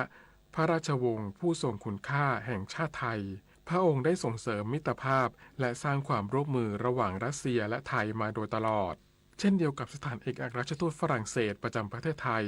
น้อมถวายความอาลัยต่อการสิ้นพระชนของสมเด็จพระเจ้าลูกเธอเจ้าฟ้าพัชรกิติยาภานเรนทิราเทพยวดีกรมหลวงราชสารินีสิริพัฒน์มหาวชิรราชธิดาและขอร่วมแสดงความเสียใจอย่างสุดซึ้งต่อพระบรมวงศานุวงศ์และประสบนิกรชาวไทยโดยขอน้อมรำลึกในพระกรณียกิจและพระปณิธานของพระองค์ในการส่งเสริมความยุติธรรมหลักนิติธรรมและสิทธิสตรีซึ่งเป็นที่ประจักษ์และได้รับการยกย่องทั้งในประเทศไทยและประชาคมระหว่างประเทศพระราชกรณียกิจในองค์การสหประชาชาติตลอดจนการทรงงานเพื่อประโยชน์ส่วนรวมจะคงไว้ซึ่งคุณูปการอันสำคัญสืบไปสถานเอกอัครราชทูตสาธารณรัฐประชาชนจีนประจำประเทศไทยเผยแพร่ข้อความจากนายจางเจี้ยนเว่ยเอกอัครราชทูตแห่งสาธารณรัฐประชาชนจีนประจำประเทศไทยพร้อมด้วยเจ้าหน้าที่สถานทูตทั้งหลายร่วมแสดงความอาลัยสมเด็จพระเจ้าลูกเธอเจ้าฟ้าพัชรกิติยาภานเรนทิราเทพยวดีกรมหลวงราชสารินีสิริพัฒน์มหาวชิรราชธิดาเสด็จสวรรคตส่วนสถานเอกอัครราชทูตญี่ปุ่นประจำประเทศไทยเผยแพร่ข้อความจากนายโอตากะมาซาโตะเอกอัครราชทูตวิสามัญผู้มีอำนาจเต็มแห่งญี่ปุ่นประจำราชอาณาจักรไทยระบุว่าข้าพเจ้าในนามของประชาชนชาวญี่ปุ่นขอน้อมถวายความอาลัยต่อข่าวการสิ้นพระชนของสมเด็จพระเจ้าลูกเธอเจ้าฟ้าพัชรกิติยาภานเรนทิราเทพยวดีกรมหลวงราชสารินีสิริพัฒน์มหาวชิรราชธิดาและขอแสดงความเสียใจอย่างสุดซึ้งต่อพระบรมวงศานุวงศ์รัฐบาลไทยและประสบนิกรชาวไทยทุกหมู่เหล่าพระองค์ทรงบำเพ็ญพระราชกรณียกิจนานับประการตลอดระยะเวลาหลายปีอันก่อให้เกิดคุณูปการอย่างใหญ่หลวงต่อการพัฒนาราชอาณาจักรไทยและการยกระดับคุณภาพชีวิตความเป็นอยู่ของประสบนิกรชาวไทย นอกจากนี้พระองค์ทรงปฏิบัติพระราชกรณียกิจเพื่อกระชับสัมพันธไมตรีระหว่างญี่ปุ่นและประเทศไทยโดยได้เสด็จเยือนประเทศญี่ปุ่นหลายครั้งรวมถึงส่งบรรยายพิเศษณสถาบันฝึกอบรมและวิจัยการบริหารงานยุติธรรมแห่งสหประชาชาติและส่งเข้าร่วมการแข่งขันโตเกียวมาราธอนประชาชนชาวญี่ปุ่นต่างสำนึกในพระมหากรุณาธิคุณและเคารพเทิดทูนในพระเกียรติคุณและพระราชกรณียกิจอันทรงคุณูปการของพระองค์อย่างหาที่สุดมิได้ข้าพเจ้าขอน้อมรำลึกถึงพระมหากรุณาธิคุณและขอร่วมภาวนาให้ดวงพระวิญญาณเสด็จสู่สวรรคาลัยศักดิ์สิทธิ์ประดับศิลป์รายงานท่านผู้ฟังคะช่วงนี้ขอเชิญรับฟังสารคดีเทิดพระเกียรติสมเด็จพระนางเจ้าสิริกิติ์พระบรมราชินีนาถพระบรมราชชนนีพันปีหลวงชุดพระมหากรุณาธิคุณมากล้นรำพันวันนี้เสนอตอนคนไข้ในพระบรมราชานุเคราะห์พระมหากรุณาธิคุณมากล้นรำพันในการเสด็จพระราชดำเนินแปรพระราชฐานในพื้นที่ห่างไกลสมเด็จพระนางเจ้าสิริกิติ์พระบรมราชินีนาถพระบรมราชชนนีพันปีหลวงทรงพบว่าตามหมู่บ้านหลายแห่งการให้บริการสาธารณสุขยังเข้าไปไม่ถึงจึงโปรดให้สร้างศาลารวมใจให้ชาวบ้านได้มาอ่านหนังสือหรือพบปะกันและจัดมุมหนึ่งให้เป็นพื้นที่ของหมอหมู่บ้านให้ราษฎรเข้ามาฝึกเรียนรู้เรื่องสุขภาพอนามัยและการใช้ยาสามัญประจำบ้านสามารถทำแผลปฐมพยาบาลและประสานงานกับหน่วยงานสาธารณสุขได้พร้อมกับพระราชทานยาสามัญประจำบ้านไว้บริการประชาชนเมื่อการสาธารณสุขเจริญขึ้นหมอหมู่บ้านจึงค่อยๆลดบทบาทลงเช่นเดียวกับโครงการอื่นๆที่ทรงพระราชดำริไว้เมื่อผ่านพ้นช่วงเวลาหนึ่งราษฎรสามารถช่วยเหลือตนเองได้แล้วหรือมีหน่วยงานเข้ามารับผิดชอบโดยตรงก็ทรงมองหาแนวทางช่วยเหลือด้านอื่นต่อไปสมเด็จพระนางเจ้าสิริกิติ์พระบรมราชินีนาถพระบรมราชชนนีพันปีหลวงทรงเอาพระราชฤทัยใส่ในเรื่องของสุขอนามัยของประชาชนโดยเฉพาะผู้ที่มีภาวะเจ็บป่วยจากโรคเรื้อรังที่จำเป็นต้องได้รับการรักษาอย่างต่อเนื่องเป็นเวลานานจึงทรงรับผู้เจ็บป่วยเหล่านั้นไว้เป็นคนไข้ในพระบรมราชานุเคราะห์เพื่อให้ได้รับการตรวจรักษาจากแพทย์ผู้เชี่ยวชาญเป็นการเฉพาะในโรงพยาบาลที่ใกล้ที่สุดหรือโรงพยาบาลในภูมิภาคนั้นๆตามแต่แพทย์จะวินิจฉัยและหากจำเป็นต้องส่งตัวเข้ารับการรักษาที่โรงพยาบาลในกรุงเทพมหานครก็จะมีเจ้าหน้าที่ประสานงานติดต่อผู้ป่วยและรับตัวเข้าโรงพยาบาลส่งให้จัดบ้านพักในซอยสุขันธารามเขตดุสิตให้คนไข้ในพระบรมราชานุเคราะห์ที่มาจากจังหวัดต่างๆได้เข้าพักทั้งก่อนและหลังการรักษาตัวโดยมีตำรวจตระเวนชายแดนในพื้นที่นั้นๆรับตัวไปส่งที่กองราชเลขานุการในพระองค์ก่อนเข้ารับการรักษาตามขั้นตอนนอกจากนี้ยังทรงคำนึงถึงจิตใจของผู้ป่วยอยู่เสมอโดยทรงตระหนักว่าการที่ต้องจากบ้านและครอบครัวทำให้ผู้ป่วยรู้สึกว้าเหวจึงมีพระราชสวนีให้ญาติหรือพี่น้องเดินทางมาด้วยเพื่อเป็นกำลังใจพร้อมทั้งพระราชทานค่าพาหนะรวมทั้งของใช้ส่วนตัวและหากผู้ป่วยเป็นหัวหน้าครอบครัวก็จะพระราชทานทุนทรัพย์ให้คนทางบ้านสามารถดำเนินชีวิตต่อไปได้ด้วยน้ำพระราชหฤทัยที่ทรงเปี่ยมด้วยพระเมตตาของสมเด็จพระบรมราชชนนีพันปีหลวงการเสด็จพระราชดำเนินไปในพื้นที่ต่างๆแต่ละครั้งทรงช่วยให้ผู้ป่วยยากไร้มีโอกาสหายจากการเจ็บป่วยได้นับหมื่นรายเพ็ญศิลป์สงเนียมรายงานรัฐบาลเดินหน้าเชิงรุกปราบปรามแก๊งสแกมเมอร์ยาเสพติดและแก้ปัญหานอมินีอย่างเด็ดขาดนางสาวรัชดาธนาดิเรกโฆษกประจำสำนักนายกรัฐมนตรีกล่าวในรายการคุยให้เคลียร์กับโฆษกซึ่งออกอากาศทางสถานีวิทยุกระจายเสียงแห่งประเทศไทยยืนยันว่าที่ผ่านมารัฐบาลให้ความสำคัญกับการปราบปรามแก๊งสแกมเมอร์โดยเฉพาะการฉ้อโกงออนไลน์หรือซื้อสินค้าไม่ตรงปกซึ่งตำรวจและฝ่ายความมั่นคงดำเนินการอย่างเด็ดขาดโดยช่วงวันที่1ตุลาคม2568ถึง20พฤษภาคม2569สามารถปิดกั้นช่องทางหลอกลวงออนไลน์ได้กว่า 100,000 URL ซึ่งความสำเร็จนี้มาจากการทำงานเชิงรุกร่วมกับตำรวจสากลและองค์กรระหว่างประเทศนอกจากนี้ยังมีการปราบปรามยาเสพติดอย่างต่อเนื่องซึ่งล่าสุดมีการทลายโกดังเก็บสารตั้งต้นยาเสพติดที่หากหลุดรอดออกนอกประเทศไปได้จะสามารถนำไปผลิตยาบ้าได้กว่า 1,100 ล้านเม็ดส่วนปัญหานอมินีกระทรวงมหาดไทยอยู่ระหว่างดำเนินการเช่นกัน โดยมุ่งเป้าไปที่ธุรกิจเป้าหมายที่มีชาวต่างชาติเข้ามาเกี่ยวข้องหลายกลุ่มเช่นธุรกิจท่องเที่ยวธุรกิจอสังหาริมทรัพย์ธุรกิจอีคอมเมิร์ซธุรกิจโรงแรมรีสอร์ทเบื้องต้นมีผู้ที่น่าจะเกี่ยวข้องกว่า 40,000 รายซึ่งหน่วยงานที่เกี่ยวข้องจะติดตามในเชิงลึกต่อไปการประปาส่วนภูมิภาคช่วยลดภาระค่าใช้จ่ายและบรรเทาผลกระทบด้านค่าครองชีพประชาชนขยายเวลาค้างชำระค่าน้ำเป็น2รอบบินสำหรับใบแจ้งค่าน้ำเดือนพฤษภาคมและกรกฎาคม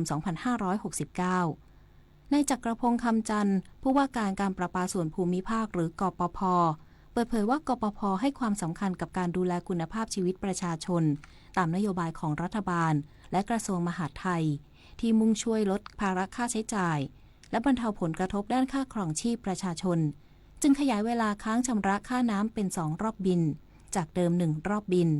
โดยกปภ.จะยังไม่ตัดน้ำประปาเพื่อให้ประชาชนสามารถใช้บริการน้ำประปาได้อย่างเพียงพอและต่อเนื่องครอบคลุมลูกค้าของกปภ.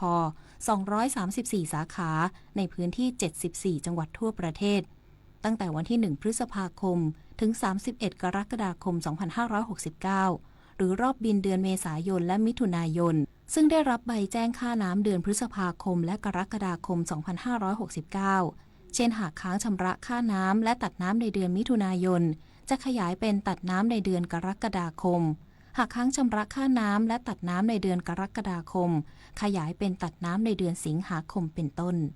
นอกจากนี้กปภ.ยังมีมาตรการช่วยเหลืออื่นๆได้แก่ลดค่าติดตั้งมิเตอร์ใหม่15%สำหรับการขอติดตั้งประปาแบบถาวร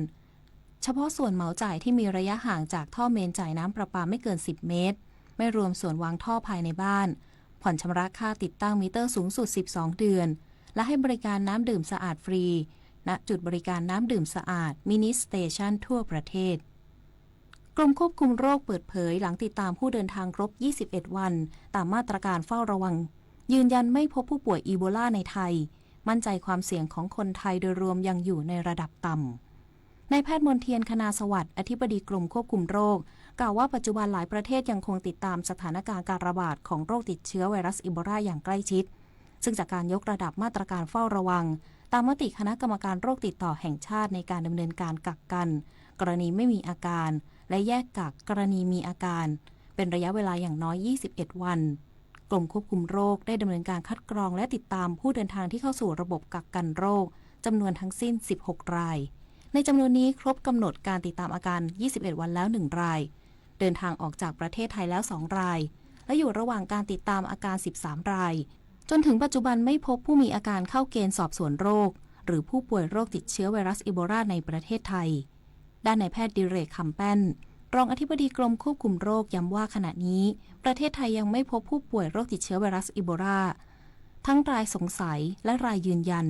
อีกทั้งประเทศไทยมีระบบเฝ้าระวังคัดกรองสอบสวนโรคห้องปฏิบัติการและทีมตอบโต้ภาวะฉุกเฉินด้านสาธารณสุขรองรับสถานการณ์จึงขอให้ประชาชนติดตามข้อมูลจากหน่วยงานราชการไม่ตื่นตระหนกและมั่นใจว่าความเสี่ยงของคนไทยโดยรวมยังอยู่ในระดับต่ำอีกสักครู่กลับมาติดตามข่าวต่างประเทศค่ะ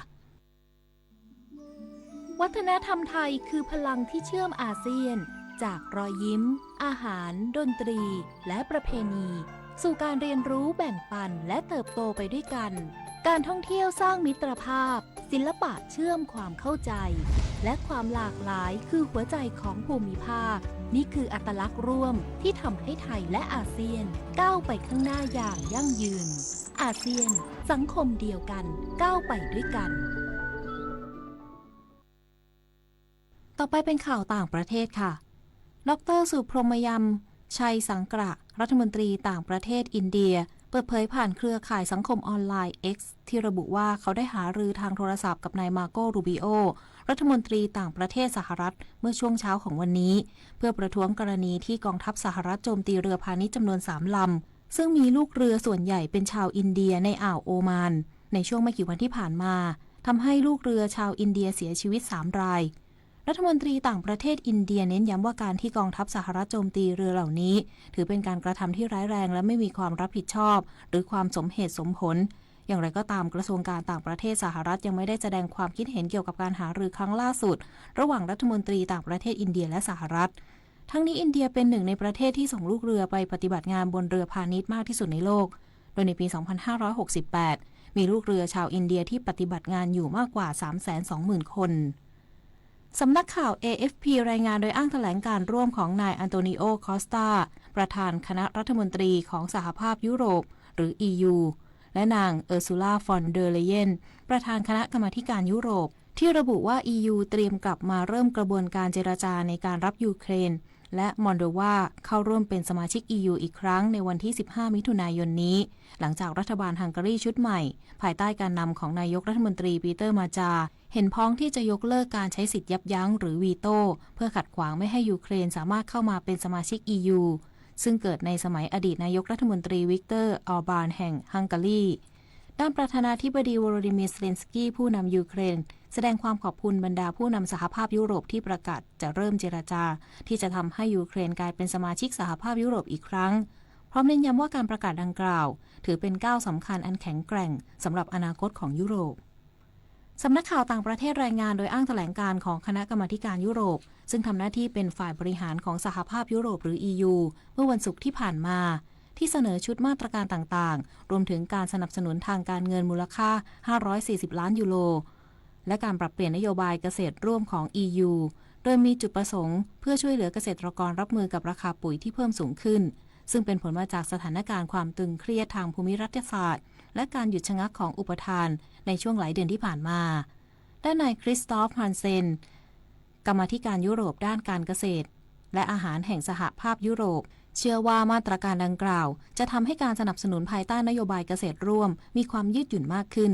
ซึ่งช่วยเสริมสภาพคล่องทางการเงินของเกษตรกรและเพิ่มความแน่นอนด้านการเงินให้แก่ภาคเกษตรกรรม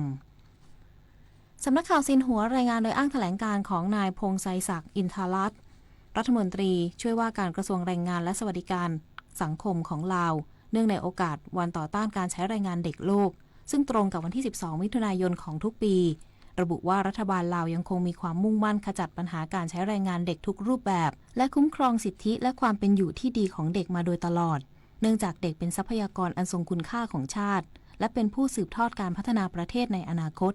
ทั้งนี้ในช่วงหลายปีที่ผ่านมารัฐบาลลาวได้กำหนดนโยบายยุทธศาสตร์กฎหมายและระเบียบข้อบังคับต่างๆเพื่อคุ้มครองเด็กและแก้ไขปัญหาแรงงานเด็กควบคู่ไปกับการเสริมสร้างกลไกการดำเนินงานและบังคับใช้ให้มีประสิทธิภาพมากขึ้นและมีส่วนร่วมในแผนริเริ่มระดับภูมิภาคและนานาชาติผ่านอนุสัญญาและกรอบความร่วมมือที่เกี่ยวข้องต่อไปรับฟังข่าวกีฬาค่ะศึกฟุตบอลโลก 2026 เปิดฉากอย่างเป็นทางการโดยเม็กซิโก1ใน3ชาติเจ้าภาพร่วมกับสหรัฐและแคนาดาได้สิทธิ์จัดพิธีเปิดสนามเป็นชาติแรกที่สนามเอสตาดิโออัสเตกาโดยมีชากีราศิลปินชื่อดังชาวโคลอมเบียร้องเพลงใดๆเพลงประจำการแข่งขันในปีนี้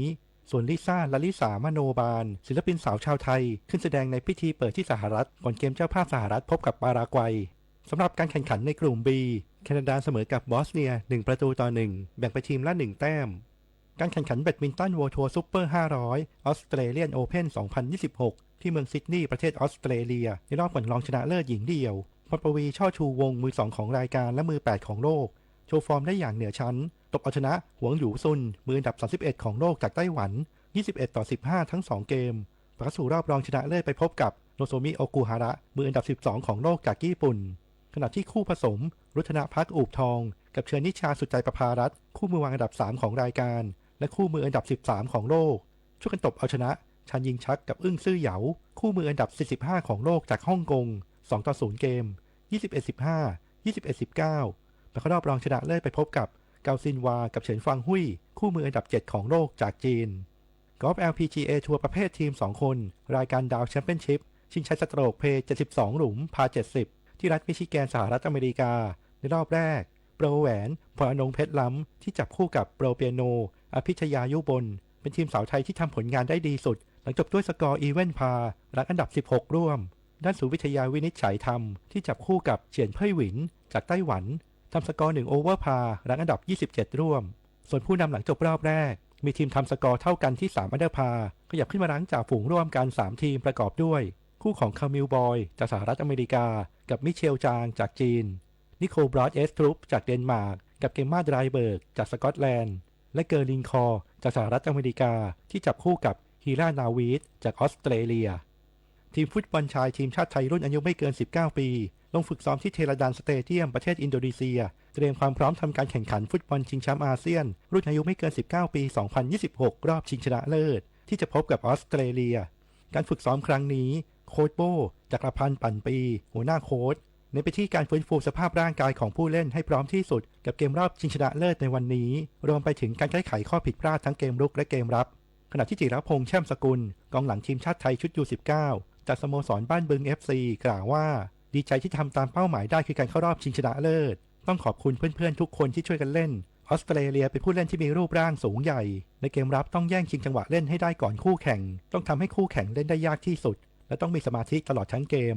ก็รู้สึกดีใจครับได้ทำตามเป้าหมายได้ครับขอบคุณเพื่อนร่วมทีมทุกคนที่ช่วยกันเล่นครับก็ขอบคุณโค้ชที่ให้โอกาสผมครับแล้วก็ยังมีจุดที่ต้องไปปรับปรุงอยู่ครับอาจจะชิงจังหวะเล่นก่อนครับให้เขาเล่นยากมากขึ้นครับแล้วก็มีสมาธิในเกมมากๆครับฝากแฟนบอลชาวไทยช่วยเชียร์พวกผมด้วยนะครับพวกผมจะทำเต็มที่ที่สุดครับสำหรับทีมชาติไทยชุด U19 จะลงสนามรอบชิงชนะเลิศพบกับออสเตรเลียที่สุมาตราอุตาราเมนสเตเดียมในวันนี้เวลา 20:15 น.ถ่ายทอดสดผ่านทาง YouTube BG Sport ทีมวอลเลย์บอลหญิงทีมชาติไทยทำการฝึกซ้อมอย่างต่อเนื่องหลังจบศึกสนามแรกวอลเลย์บอลหญิงเนชั่นลีก 2026 ซึ่งผลงานของทีมนักตบสาวไทยแพ้ทั้ง 4 นัดมี 2 แต้มอยู่อันดับ 17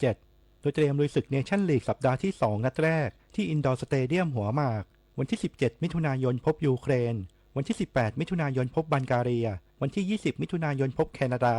และวันที่ 21 มิถุนายนพบเนเธอร์แลนด์ทุกแมตช์แข่งขันเวลา 20:30 น.โดยในวันที่ 16 มิถุนายนเวลา 13 นาฬิกาจะมีงานแถลงความพร้อมการเป็นเจ้าภาพจัดการแข่งขันของประเทศไทยและความพร้อมของทั้ง 6 ทีมที่เข้าร่วมการแข่งขันสัปดาห์ที่ 2 ที่อินดอร์สเตเดียมหัวหมากนายสมพรใช้บางยางนายกสมาคมกีฬาวอลเลย์บอลแห่งประเทศไทยกล่าวว่าเสียดายที่สนามแรกแมตช์กับจีนและเบลเยียมไม่สามารถเอาชนะได้แต่ก็ได้เห็นว่านักกีฬาดาวรุ่งแสดงศักยภาพได้เป็นอย่างดีเชื่อว่าจะนำข้อมูลจากสนามแรกมาแก้ไขในการสู้ศึกสนาม2ต่อไปก็เชื่อว่าสนามที่1เนี่ยนะครับในส่วนสตาฟโค้ชตั้งแต่เฮดโค้ชโค้ชออสเรื่อยมาจนถึงสตาฟเนี่ยนะครับก็คงจะได้กลับมาพูดคุยกันหารือกันว่าในสนามที่2ที่บ้านเราจะเล่นกันอย่างไรจะเตรียมความพร้อมกันอย่างไรนะครับสิ่งที่เราได้อีกส่วนหนึ่งผมคิดว่าเป็นข้อดีก็คือน้องๆนักกีฬารุ่นหลังเขาได้แสดงศักยภาพด้วยความมุ่งมั่นตั้งใจเต็มที่นะครับก็เชื่อว่านักกีฬากลุ่มนี้ก็คงจะเป็นคลื่นลูกใหม่นะครับที่จะมาทดแทนพี่ๆอย่างมีคุณภาพในอนาคตนางสาวสุภมาศอิสระภักดีรัฐมนตรีประจำสำนักนายกรัฐมนตรีเป็นประธานเปิดการแข่งขันหมากรุกสากลเอเชียนอีสปอร์ตเชสคัพ 2026 ในวันนี้ที่โรงแรมโฟร์ซีซั่นโดยรายการนี้มีนักกีฬาจาก 11 ชาติอาเซียนและนักกีฬารับเชิญระดับโลกอีก 5 ชาตินำโดยแมกนัส คาร์ลเซนแกรนด์มาสเตอร์ชาวนอร์เวย์ผู้เล่นอันดับ 1 ของโลกและฟาเบียโน คารูอาน่ามือวางอันดับ 2 ของโลกจากสหรัฐอเมริกามาร่วมรายการแข่งขันส่วนนักกีฬาไทยนำโดยปริน เลาหะวีระภาพนักกีฬาหมากรุกสากลมือ1ทีมชาติไทยร่วมแข่งขันชิงเงินรางวัลรวม 20,000 เหรียญสหรัฐประมาณ 657,000 บาทนางสาวสุภมาศอิสระภักดีรัฐมนตรีประจำสำนักนายกรัฐมนตรีกล่าวว่ารัฐบาลให้ความสำคัญกับการส่งเสริมซอฟต์พาวเวอร์และเศรษฐกิจดิจิทัลขณะที่กีฬาหมากรุกเป็นกีฬาที่ช่วยพัฒนาทักษะการคิดวิเคราะห์การวางแผนการตัดสินใจและสมาธิซึ่งเป็นทักษะสำคัญสำหรับเยาวชนยุคใหม่ขณะที่นายสหพล นาควานิชนายกสมาคมกีฬาหมากรุกสากลแห่งประเทศไทยกล่าวว่า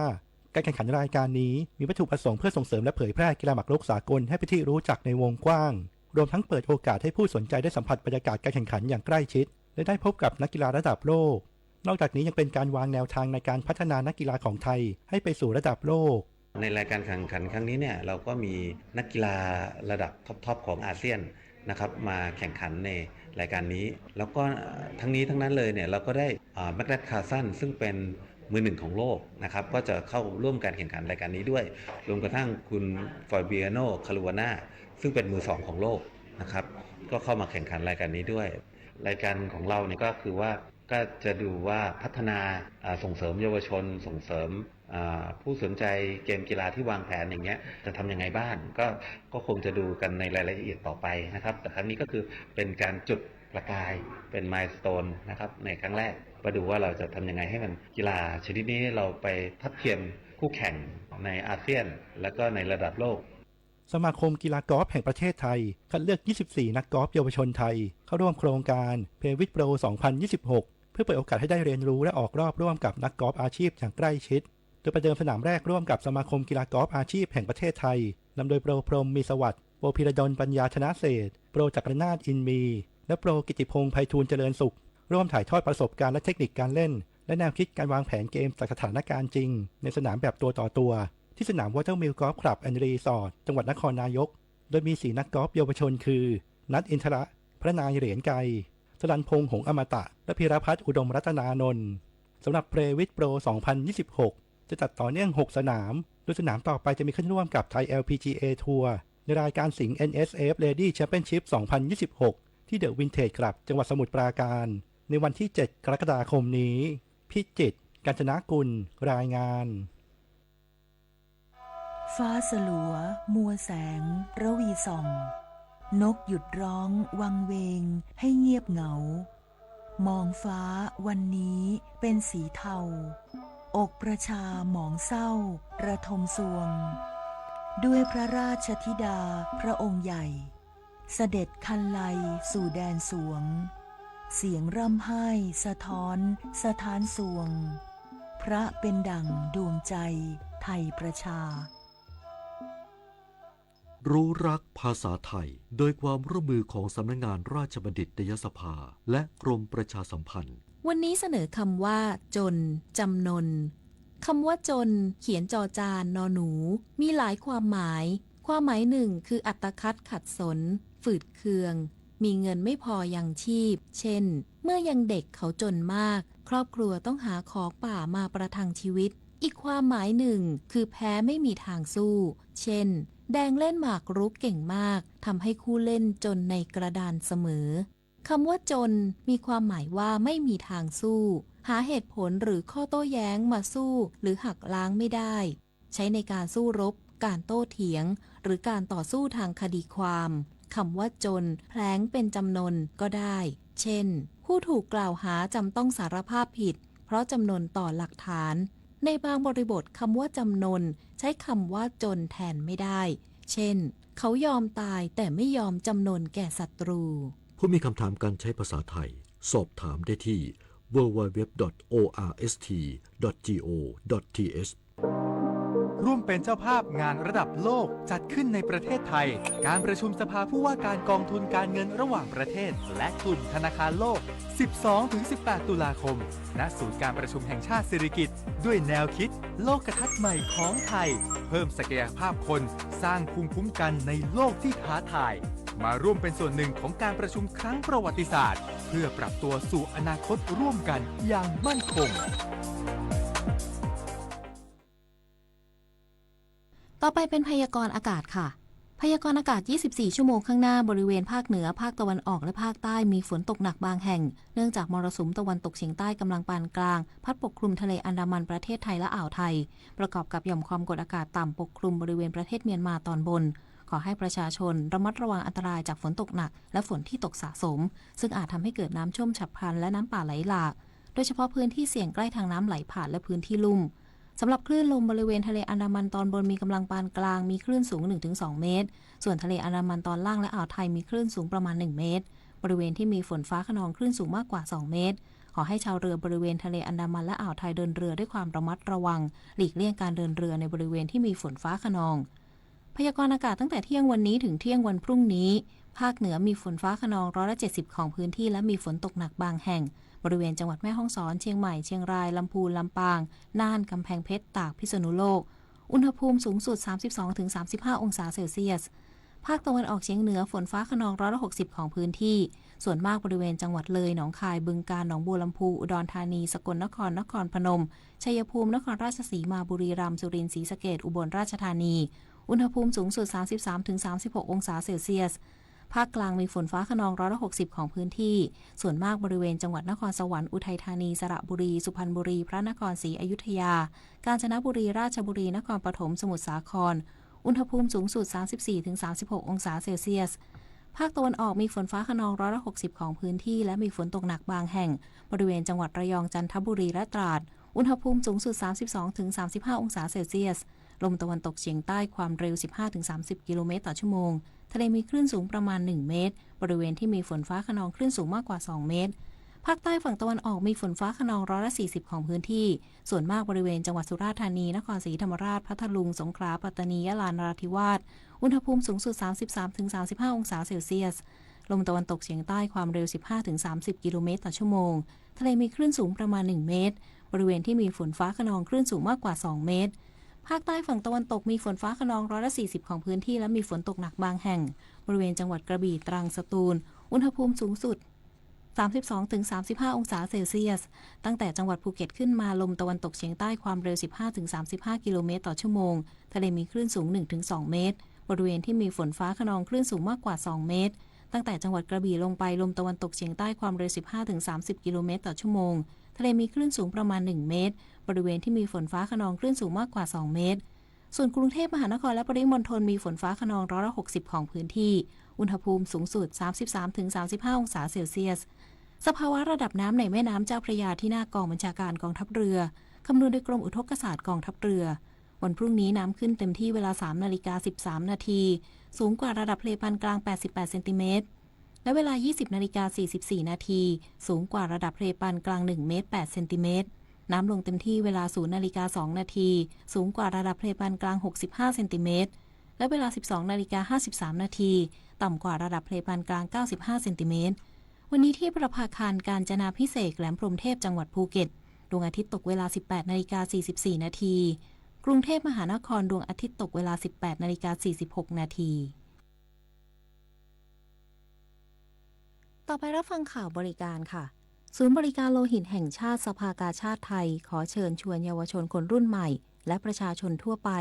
บริจาคโลหิตช่วยชีวิตเพื่อนมนุษย์เป็นประจำสม่ำเสมออย่างน้อย3 ครั้งต่อปีตามโครงการ Give Blood Now ให้เลือดให้ได้ให้เลยเพื่อให้มีโลหิตสำรองในคลังเลือดเพื่อใช้รักษาผู้ป่วยได้ตลอดเวลาสามารถติดต่อบริจาคได้ที่ศูนย์บริการโลหิตแห่งชาติสภากาชาดไทยถนนอังรีดูนังเขตปทุมวันกรุงเทพภาคบริการโลหิตแห่งชาติทั้ง12แห่งหน่วยรับบริจาคโลหิตประจำที่ Fix Station 7 แห่งและโรงพยาบาลสาขาบริการโลหิตแห่งชาติทั่วประเทศสอบถามรายละเอียดเพิ่มเติมได้ที่หมายเลขโทรศัพท์ 02-263-9600 ถึง 99 ต่อ 1150 มูลนิธิกลุ่มแสงเทียนขอเชิญผู้มีจิตศรัทธาร่วมบริจาคช่วยเหลือด้านอาหารการศึกษาสงเคราะห์เด็กและประชาชนผู้ตกทุกข์ได้ยากร่วมบริจาคโดยโอนเงินเข้าบัญชีมูลนิธิกลุ่มแสงเทียนวัดบางไส้ไก่ธนาคารกรุงเทพจำกัดสาขาเจริญพาสประเภทสะสมทรัพย์เลขที่บัญชี 126-0-36151-2 ใบเสร็จรับเงินสามารถนำไปลดหย่อนภาษีได้หรือติดต่อบริจาคด้วยตนเองที่มูลนิธิกลุ่มแสงเทียนบ้านเลขที่ 547 วัดบางไส้ไก่ชุมชนบางไส้ไก่ซอยมหาวิทยาลัยบ้านสมเด็จเจ้าพระยาถนนอิสรภาพแขวงฮิรัญรูจีเขตธนบุรีกรุงเทพโทรศัพท์ 02-465-6165 ไม่เว้นวันหยุดราชการสำนักงานคณะกรรมการข้าราชการกรุงเทพมหานครรับสมัครคัดเลือกเพื่อบรรจุและแต่งตั้งบุคคลเข้ารับราชการเป็นข้าราชการครูและบุคลากรทางการศึกษากรุงเทพมหานครตำแหน่งครูผู้ช่วยกรณีที่มีความจำเป็นหรือมีเหตุพิเศษตามโครงการความร่วมมือการผลิตครูกรณีพิเศษเพื่อพัฒนาคุณภาพการศึกษาของกรุงเทพมหานครประจำปีการศึกษา 2568 ตำแหน่งครูผู้ช่วยจำนวน 11 กลุ่มวิชารวม 122 อัตราสำหรับผู้มีวุฒิปริญญาตรีทางการศึกษาหลักสูตร 4 ปี อัตราเงินเดือน 18,220 บาทประกอบด้วยกลุ่มวิชาการศึกษาพิเศษกลุ่มวิชาแนะแนวกลุ่มวิชาคอมพิวเตอร์กลุ่มวิชาดนตรีสากลกลุ่มวิชาอนุบาลศึกษากลุ่มวิชาภาษาไทยกลุ่มวิชาคณิตศาสตร์กลุ่มวิชาภาษาอังกฤษกลุ่มวิชาฟิสิกส์กลุ่มวิชาพละศึกษาและกลุ่มวิชาคหกรรมโดยผู้สมัครต้องมีคุณวุฒิปริญญาตรีทางการศึกษาหรือทางอื่นที่กสค.และกก.รับรองและกำหนดผู้สนใจยื่นใบสมัครพร้อมหลักฐานการรับสมัครด้วยตนเองได้ที่สำนักการศึกษา เลขที่ 86 ถนนลาดย่าแขวงคลองสารเขตคลองสารกรุงเทพมหานครระหว่างวันที่ 15-26 มิถุนายนนี้ในวันเวลาราชการ 9 นาฬิกาถึง 16 นาฬิกาดาวน์โหลดเอกสารได้ที่เว็บไซต์สำนักการศึกษา webportal.bangkok.go.th/bangkokeducation ธนาคารอาคารสงเคราะห์รับสมัครบุคคลภายนอกเพื่อจ้างเป็นลูกจ้างขับรถธนาคารประจำฝ่ายบริหารสำนักงานและกิจการสาขาจำนวน 16 อัตราคุณสมบัติคือต้องเป็นผู้ได้รับอนุญาตขับรถและมีใบอนุญาตขับรถและอนุญาตมาแล้วไม่น้อยกว่า 2 ปีสามารถขับรถตู้รถยนต์ส่วนบุคคลและรถกระบะได้ทั้งแบบเกียร์อัตโนมัติและเกียร์ธรรมดาไม่มีภาระทางทหารสามารถปฏิบัติงานในวันหยุดราชการและนอกเวลาราชการได้ทุกกรณีและมีความรู้พื้นฐานด้านเครื่องยนต์สามารถแก้ไขเหตุการณ์เฉพาะหน้าได้ผู้ที่สนใจสามารถยื่นเอกสารประกอบการรับสมัครได้ด้วยตนเองที่ส่วนการพนักงานฝ่ายทรัพยากรบุคคลชั้น 1 อาคาร 2 ธนาคารอาคารสงเคราะห์สำนักงานใหญ่เลขที่ 63 ถนนพระราม 9 แขวงห้วยขวางเขตห้วยขวางกรุงเทพมหานครตั้งแต่บัดนี้ถึง 7 กรกฎาคมนี้ในวันและเวลาราชการตั้งแต่เวลา 8:30 น.ถึง 16:00 น.ต่อไปรับฟังบทความประจำวันค่ะบทความประจำวันวันนี้เสนอเรื่องรู้ทันกลโกงออนไลน์ป้องกันได้ก่อนตกเป็นเหยื่อท่านผู้ฟังคะโลกออนไลน์สร้างความสะดวกสบายในการติดต่อสื่อสารซื้อขายสินค้าหรือทำธุรกรรมต่างๆอย่างที่ไม่เคยมีมาก่อนแต่ขณะเดียวกันก็กลายเป็นพื้นที่ใหญ่ที่มิจฉาชีพนำมาใช้เพื่อหลอกลวงผู้คนอย่างต่อเนื่องโดยเฉพาะในประเทศไทยที่พบว่าปัญหาการถูกหลอกลวงทางออนไลน์มีสถิติสูงอย่างน่ากังวลในปี 2568 โดยข้อมูลจากกองบัญชาการตำรวจสืบสวนสอบสวนอาชญากรรมทางเทคโนโลยีพบว่า3อันดับอาชญากรรมออนไลน์ที่คนไทยถูกหลอกลวงมากที่สุดในปี 2568 คือ 1. หลอกลวงซื้อขายสินค้าหรือบริการ 55.38%โดยมิจฉาชีพจะแฝงตัวในแพลตฟอร์มออนไลน์หลอกขายสินค้าหรือบริการที่ไม่มีอยู่จริง 2. หลอกให้โอนเงินเพื่อรับเงินรางวัลหรือวัตถุประสงค์อื่น 13.73% โดยหลอกให้เหยื่อหลงเชื่อแต่ต้องชำระค่าสมาชิกภาษีค่าธรรมเนียมหรือค่าใช้จ่ายอื่นๆก่อนได้รับรางวัลและ 3. หลอกลวงให้โอนเงินเพื่อทำงานหารายได้พิเศษ 7.73%เป็นการหลอกลวงให้ทำกิจกรรมใดๆโดยซื้อแพ็กเกจเพื่อค้ำประกันงานโดยแรกๆอาจได้ผลตอบแทนจริงและจะพยายามให้เหยื่อลงทุนสูงขึ้นก่อนจะถูกหลอกเอาเงินไปซึ่งจะเห็นได้ว่ารูปแบบของกลโกงออนไลน์นั้นมีหลากหลายเช่นการซื้อขายสินค้าหรือบริการที่ไม่มีอยู่จริงการหลอกให้โอนเงินโดยอ้างรางวัลหรือสิทธิพิเศษ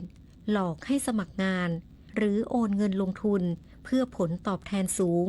การปลอมตัวเป็นเจ้าหน้าที่ธนาคารเจ้าหน้าที่ของรัฐหน่วยงานต่างๆหรือการส่งลิงก์อันตรายผ่านข้อความ SMS อีเมลหรือแพลตฟอร์มโซเชียลมีเดียเพื่อขโมยข้อมูลส่วนตัวหรือข้อมูลทางการเงินทั้งนี้แพทย์ด้านสุขภาพจิตและนักวิชาการด้านความปลอดภัยดิจิทัลต่างเห็นตรงกันว่าความเสี่ยงสำคัญของกลโกงออนไลน์ไม่ได้จำกัดเพียงเรื่องเงินเสียหายเท่านั้นแต่ยังส่งผลกระทบต่อสภาพจิตใจของผู้ตกเป็นเหยื่อเช่นความเครียดความกลัวต่อการใช้งานออนไลน์ในอนาคตหรือแม้แต่ปัญหาความสัมพันธ์ภายในครอบครัวที่เกิดจากการสูญเสียทรัพย์สินดังนั้นการรู้ทันกลโกงและการเตรียมตัวป้องกันจึงเป็นเรื่องที่ไม่ควรมองข้ามเพื่อป้องกันตัวเองจากกลโกงออนไลน์ซึ่งผู้เชี่ยวชาญได้แนะนำให้ผู้ใช้งานทุกคนทำตามแนวทางพื้นฐานเช่นตรวจสอบความน่าเชื่อถือของแหล่งที่มาก่อนคลิกลิงก์หรือให้ข้อมูลส่วนตัวไม่โอนเงินล่วงหน้าหรือให้ข้อมูลธนาคารแก่บุคคลหรือองค์กรที่ไม่รู้จักใช้รหัสผ่านที่คาดเดายากและเปิดใช้งานระบบยืนยันตัวตน2ขั้นตอน